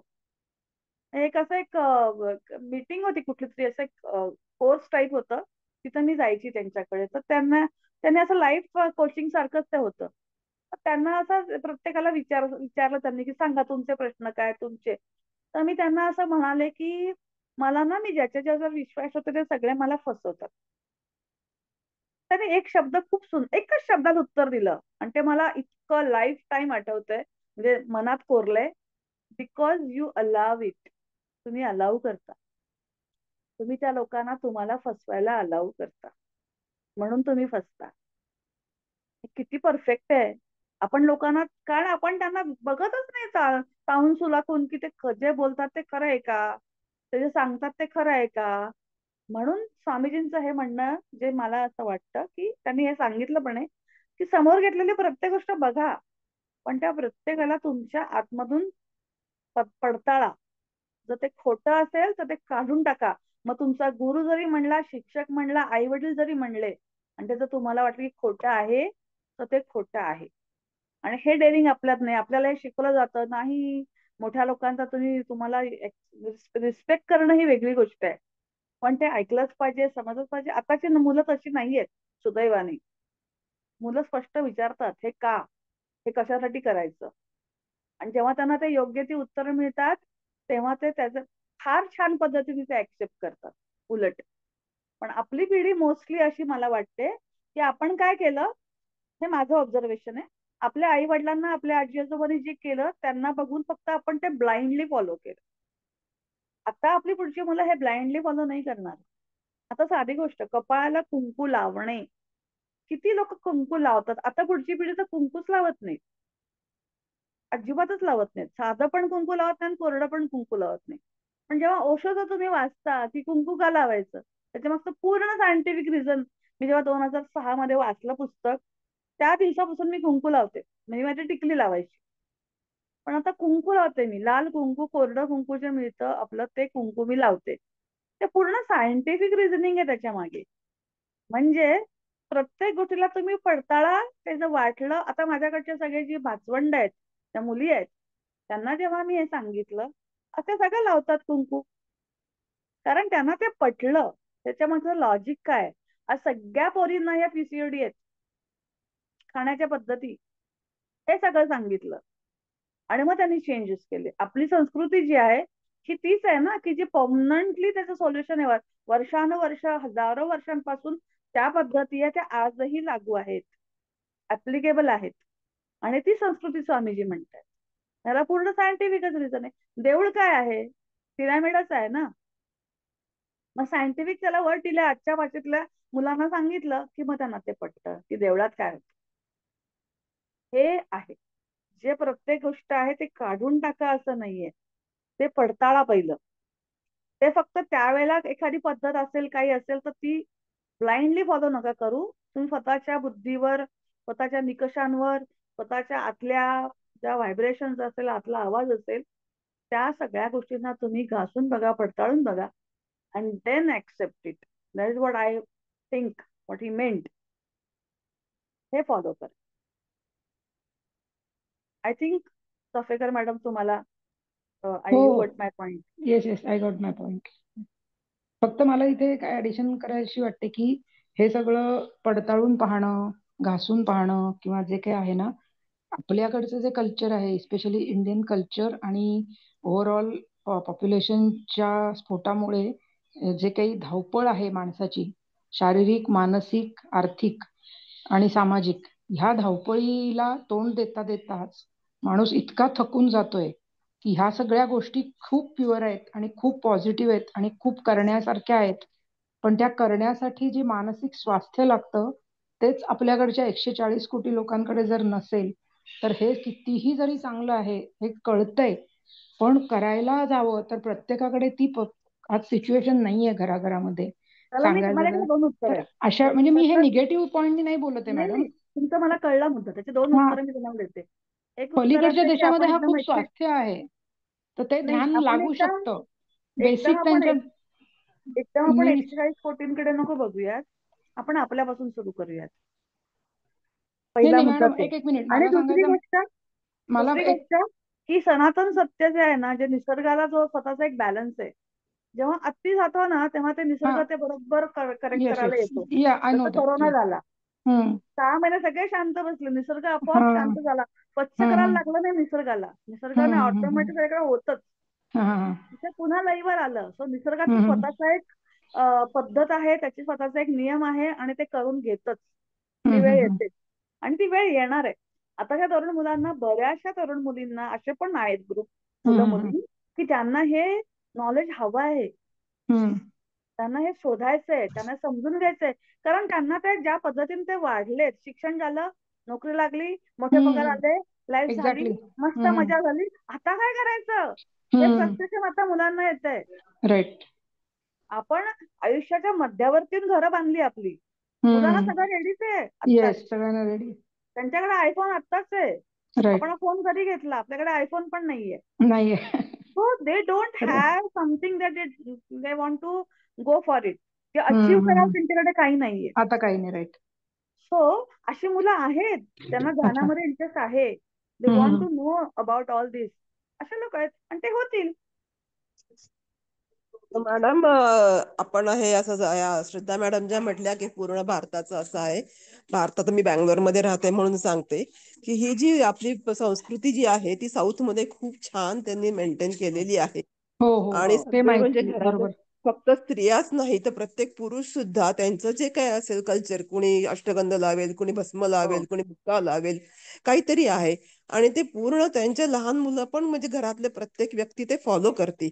आणि म्हणजे अगदी म्हणजे धोती पंचा म्हणजे मंदिरात जायचं म्हणजे ते याच ह्याच्यात जायचं, ते पूर्ण त्यांचं ट्रॅडिशन म्हणजे आपलं जे ट्रॅडिशन आहे ते अगदी त्यांनी फॉलो केलेलं आहे, अजूनही करतायत आणि त्यांच्या पुढची पिढी पण ते करतायत. भले ते हा, साऊथ मध्ये कुठे आहे, खूप आहे साऊथ मध्ये, साऊथ भरपूर मध्ये आहे. आपल्याला भले ते प्रॉब्लेम कुठे माहितीये का, महाराष्ट्र, बिहार आणि हा, युपी, युपी या युपी 3 नॉर्थ साईड कडे ठिकाणी प्रॉब्लेम आहे. प्रॉब्लेम्स आहेत. नॉर्थ साईडला नॉर्थ साईड, प्रॉब्लेम आहे. त्याच्यामुळे अगदीच असं ते कल्चर आपण सोडलेलं नाहीये, आहे असं अजिबात नाहीये. नाही. आणि म्हणजे मी तर हे सांगेल की म्हणजे आय एम लकी की राधामध्ये पण ते सगळं कल्चर आलेलं आहे. आणि आपला निसर्ग आणि अशा अनेक संत महंत किंवा मोठे मोठे लोक असे अनेक ठिकाणी ध्यान करतायत. ते ते शक्ती वाया जात नाही. तुम्ही सगळे पण हम्म मंगल मॅडम सांगतात पृथ्वीला हे करण्यासाठी आपण सगळे ध्यान करता एकत्र बसून. तर एव्हरीबडी कुठं ना कुठे हे काम चालू आहे या पृथ्वीचं हम्म चांगलं करण्यासाठी. त्यामुळे असं कधीच होणार नाही की हे सगळं अप अँड डाऊन हा निसर्गाचा नियम आहे. हम्म. जसं खाली जातो तसा तो वरती पण येतो. नाही नाही, मला लाखो मला वर्षांपासून संस्कृती मला आहे. सांगायचा मुद्दा काय होता की आपल्याकडे हे नाही असं नाही मला म्हणायचं, कल्चर तर आपलं खूप रिच आहे, सनातन आहे. मला हो म्हणायचा मतलब असा होता की आज आपल्याकडे जे बेसिक लाईफ जगण्यासाठी ज्या गोष्टी आहेत ना, अन्न वस्त्र निवारा, तेच पूर्ण करताना माणसाच्या आपाधापीमध्ये रोजचा जेवढं हाफणं होतंय, तर इकडे येणं त्याच्यापेक्षा जे फॉरेन कंट्रीज मध्ये जर आपण बघितलं त्यांच्या ज्या बेसिक नीड्स आहेत, all those needs are being taken care of. तो ध्यानाला बसल्यानंतर त्यांना हे विचार येणारच नाहीयेत. त्यांना पटकनच लागणार की उद्या उठून माझं सगळंच व्यवस्थित आहे, सगळं झालेलं आहे. तर अशा पद्धतीने मला ते सांगायचं होतं. आपल्याकडे नाहीये कल्चर वगैरेचा प्रश्नच नाही, रिच कल्चरच आहे आपलं, नो डाऊट. त्याच्यासाठी लागणारा जो वेळ आहे आणि मनस्वास्थ्य आहे ते बाकीच्या सामाजिक आणि जिओपॉलिटिकल गोष्टींमुळे आपलं माणूस बसणं ध्यानाला आणि त्याचं पटकन ध्यान लागणं आणि फॉरेन कंट्री मधला एखाद्या ह्या क्षेत्रात येऊन बसणं आणि त्याचं पटकन ध्यान लागणं, हा कंपॅरिझन आणि हा थोडासा फरक, की भरल्या पोटी ध्यानाला बसलं तर पोट भरलेलं आहे, भूक नाहीये, सगळं छान आहे, पटकन लागेल. उपाशी पोटी ध्यानाला बसा सांगितलं तर त्याला पहिले भूकच दिसणार आहे डोळ्यासमोर. हा नाही, माझ्या पण म्हणण्याचा ह्याला हे पण मी थोडं कितपत. डिफर करते, कारण की हे सगळं सर्व नाहीये, सगळं सगळे असं नाहीये. म्हणजे नाही नाही, सगळीकडे नाहीच वेस्टर्न आहे. कंट्रीज मध्ये सुद्धा हे सगळं मी खाणं पिणं पर्सेंटेज सगळं सांगते आहे, मॅडम. पण नाही नाही तरी त्यांना मॅडम, कसं बाकीच्या आहे गोष्टी ना, हे सुचतच जर तुम्ही तुमच्या पर्सेंटेज सांगते प्रायोरिटीज मी. काय ठरवता, तुम्ही तुमच्या प्रायोरिटीज काय ठरवता ह्याच्यावर नाही. अवलंबून आहे. म्हणजे जरी तुमच्याकडे भरलं पोट असू दे नसू नाही दे, नाही नाही नाही, तुमची प्रायोरिटीज प्रायोरिटी ठरवायच्या काय आहे मला माहित. ह्याच्यावर नाही नाही, अवलंबून आहे. प्रायोरिटी ठरवायच्या बरोबर आहे. पण एखाद्या जर माणसाला उपाशी पोटी आहे, त्याला 4 दिवस अन्न मिळालेलं आणि तुम्ही त्याला सांगणार ध्यानाला बस, तर त्याला पहिले जेवण लागेल मॅडम, मग तो ध्यानाकडे वळेल ना, असं पण मला मॅडम म्हणायचंय. आपल्याला स्वामी विवेकानंदांचं पण गोष्ट माहितीये की. नाही कुठली. असं आहे स्वामी का, विवेकानंद जे जेव्हा छान कमवत आहेत रामकृष्णांकडे ते गेले सगळे ध्यान होते. करतायत असं आहे का मॅडम? नाही नाही, असं असं आहे पण का, जे नाहीये. छान नाही नाही, कमवत आहेत ते सगळे ध्यान करतायत असं आहे नाही का? नाही नाही नाही, असं नाहीये तसं ना. नाहीये. माझा म्हणायचा पॉइंट ऑफ व्ह्यू असा आहे की Wien everything every need for, आता जगण्यासाठी ज्या गोष्टी आहेत त्या तर लागणारच आहेत, त्या तुम्ही रिप्लेस नाही करू शकत ना. तर त्या पूर्ण झाल्यानंतर पटकन लागेल असं माझं म्हणणं आहे. पण अशा कितीतरी भारतामध्ये लोक आहेत की मोठे मोठे पुढारी आहेत, प्रचंड श्रीमंत आहेत, सगळं फुलफिल काय त्याच्या फुलफिलच्याही फुलफिल पुढे झालेलं आहे. Steel they don't feel like doing it. असं पण आहे ना. हा, सो तसं पण असं आहे. सर्व साधारण नियम नाही सांगू शकत, ते हा पर्सन टू पर्सनच आहे हा असं मी हा. म्हणेन. आणि अशा अनेक लोक आहेत की ज्यांचं माझ्या ओळखीचे की जे असं खूप काही मध्यमवर्गीयच आहेत, पण ते सगळं करून त्यांचं ध्यान बिन पण ते करतात. असं काही नाही की त्यांच्याकडे बेसिक, तर त्याला एंड नाही हो. बेसिक म्हणजे कशाला तुम्ही हा बेसिक हा. म्हणता. नाही, 2 वेळचं बेसिकची जेवण. व्याख्या बदलत चालल्यात आता. बेसिकच्या हा. आयफोन हे बेसिक आहे. मला मला एक सांगायचंय, श्रद्धा मॅडम काय बोलतात त्यावर, की हे काही त्या व्यक्तीच्या नीड्सवर इतकं नाही अवलंबून. हा. ओके हे जसं त्याच्या डीएनए वर पण अवलंबून आहे, की ओके ओके डीएनए काय आहे, ऍटिट्यूड काय ओके आहे, आणि ओके. सभोवतालची परिस्थिती हिमालयात जाऊन हा का साधन होते. हा आणि जे त्याची जे हा. जे अर्धजन्माची कर्म काय आहेत. स्पिरिच्युअलिस्ट आहेत ते ओके. हिमालयात का जातात, म्हणजे भौगोलिक जे काही आपली भूमी जी आहे, पृथ्वी जी आहे, हा त्याचं हा. सुद्धा व्हायब्रेशन साठलेत आजूबाजूला. Okay okay. आणि मी आता बघितलं, माझी टीम सगळ्या कंट्रीज मधनं आलेली, तर हा हा त्याच्यात प्रत्येक वेळेला इंडियनच पुढे असायचे. म्हणजे हा हा बऱ्याच गोष्टीमध्ये इंडियनचं जे काही टॅलेंट आहे, जे काही हा हा. समजून घेण्याची आहे, एक्सप्रेस हम्म करण्याची आहे, ते इंडियनच पुढे असायचे. हम्म तर हम्म आपला कल्चरनी आपल्याला काय दिलंय, आपल्या डीएनए हम्म. मध्ये काय घडलंय, आपल्या ओके भौगोलिक प्रांतातून आपल्यामध्ये काय व्हायब्रेशन्स आहेत, हे पण महत्वाचे ओके असतात. Okay okay. अच्छा तर अच्छा. त्यामुळं आपल्या भूमीमध्ये जास्त संत झालेत, ऋषी झालेत, हो हो हो हो. इंडियामध्ये झालंय. त्यामुळं हम्म बघा इंडिया काय चाललेलं आहे, सुपर, आपण हम्म म्हणतो की सुपर पॉवर इंडियाच होणार आहे या हम्म आध्यात्मिक युगामध्ये. इंडिया हम्म विल बी लीडर त्यामुळे हम्म होणार आहे, कारण या भूमीला हे हम्म. सगळं प्राप्त झालंय. आणि ओके. फॉरेन कंट्रीज मधले जेव्हा या पंथाकडे वळतात, तेव्हा हम्म ते इंडियात येतात आधी, हम्म. इंडियात राहतात, हो हो. सगळं बघतात, शिकतात आपल्याकडनं. शिकतात. Right right right. जर बघितलं तुम्ही सगळं हे जे बघितलं, ध्यान धारणा आहे ते बुद्धाने, हम्म. आपल्या बुद्धाने हो. प्रवास जगभर केलाय. हम्म तसं जर तुम्ही बघितलं तर हे भारताकडनंच बऱ्याच कंट्रीज मध्ये गेलेलं आहे. हम्म. म्हणजे शेवटी आपली जी आहे कॅपॅसिटी ती प्रचंड आहे आपल्या डीएनएच्या हम्म. या. ओके. त्यामुळे फक्त पोट हा धरून चालणार नाहीये, ऍटिट्यूड, हम्म. आपल्या हा रक्तात हा. काय मिळलंय तेही येस येस, महत्वाचे, that is also true. Yes yes. आजूबाजूच्या व्हायब्रेशन मध्ये काय हा साठलंय ते पण हा महत्वाचं हा. आहे. राईट आता राईट. आता तुम्ही पेट्रोलचे तुम्हाला मी बोलूया. सांगते, माझी भाची आहे, माझ्या नंदेची मुलगी, तिचं आत्ता लग्न आलं फेब्रुवारीमध्ये.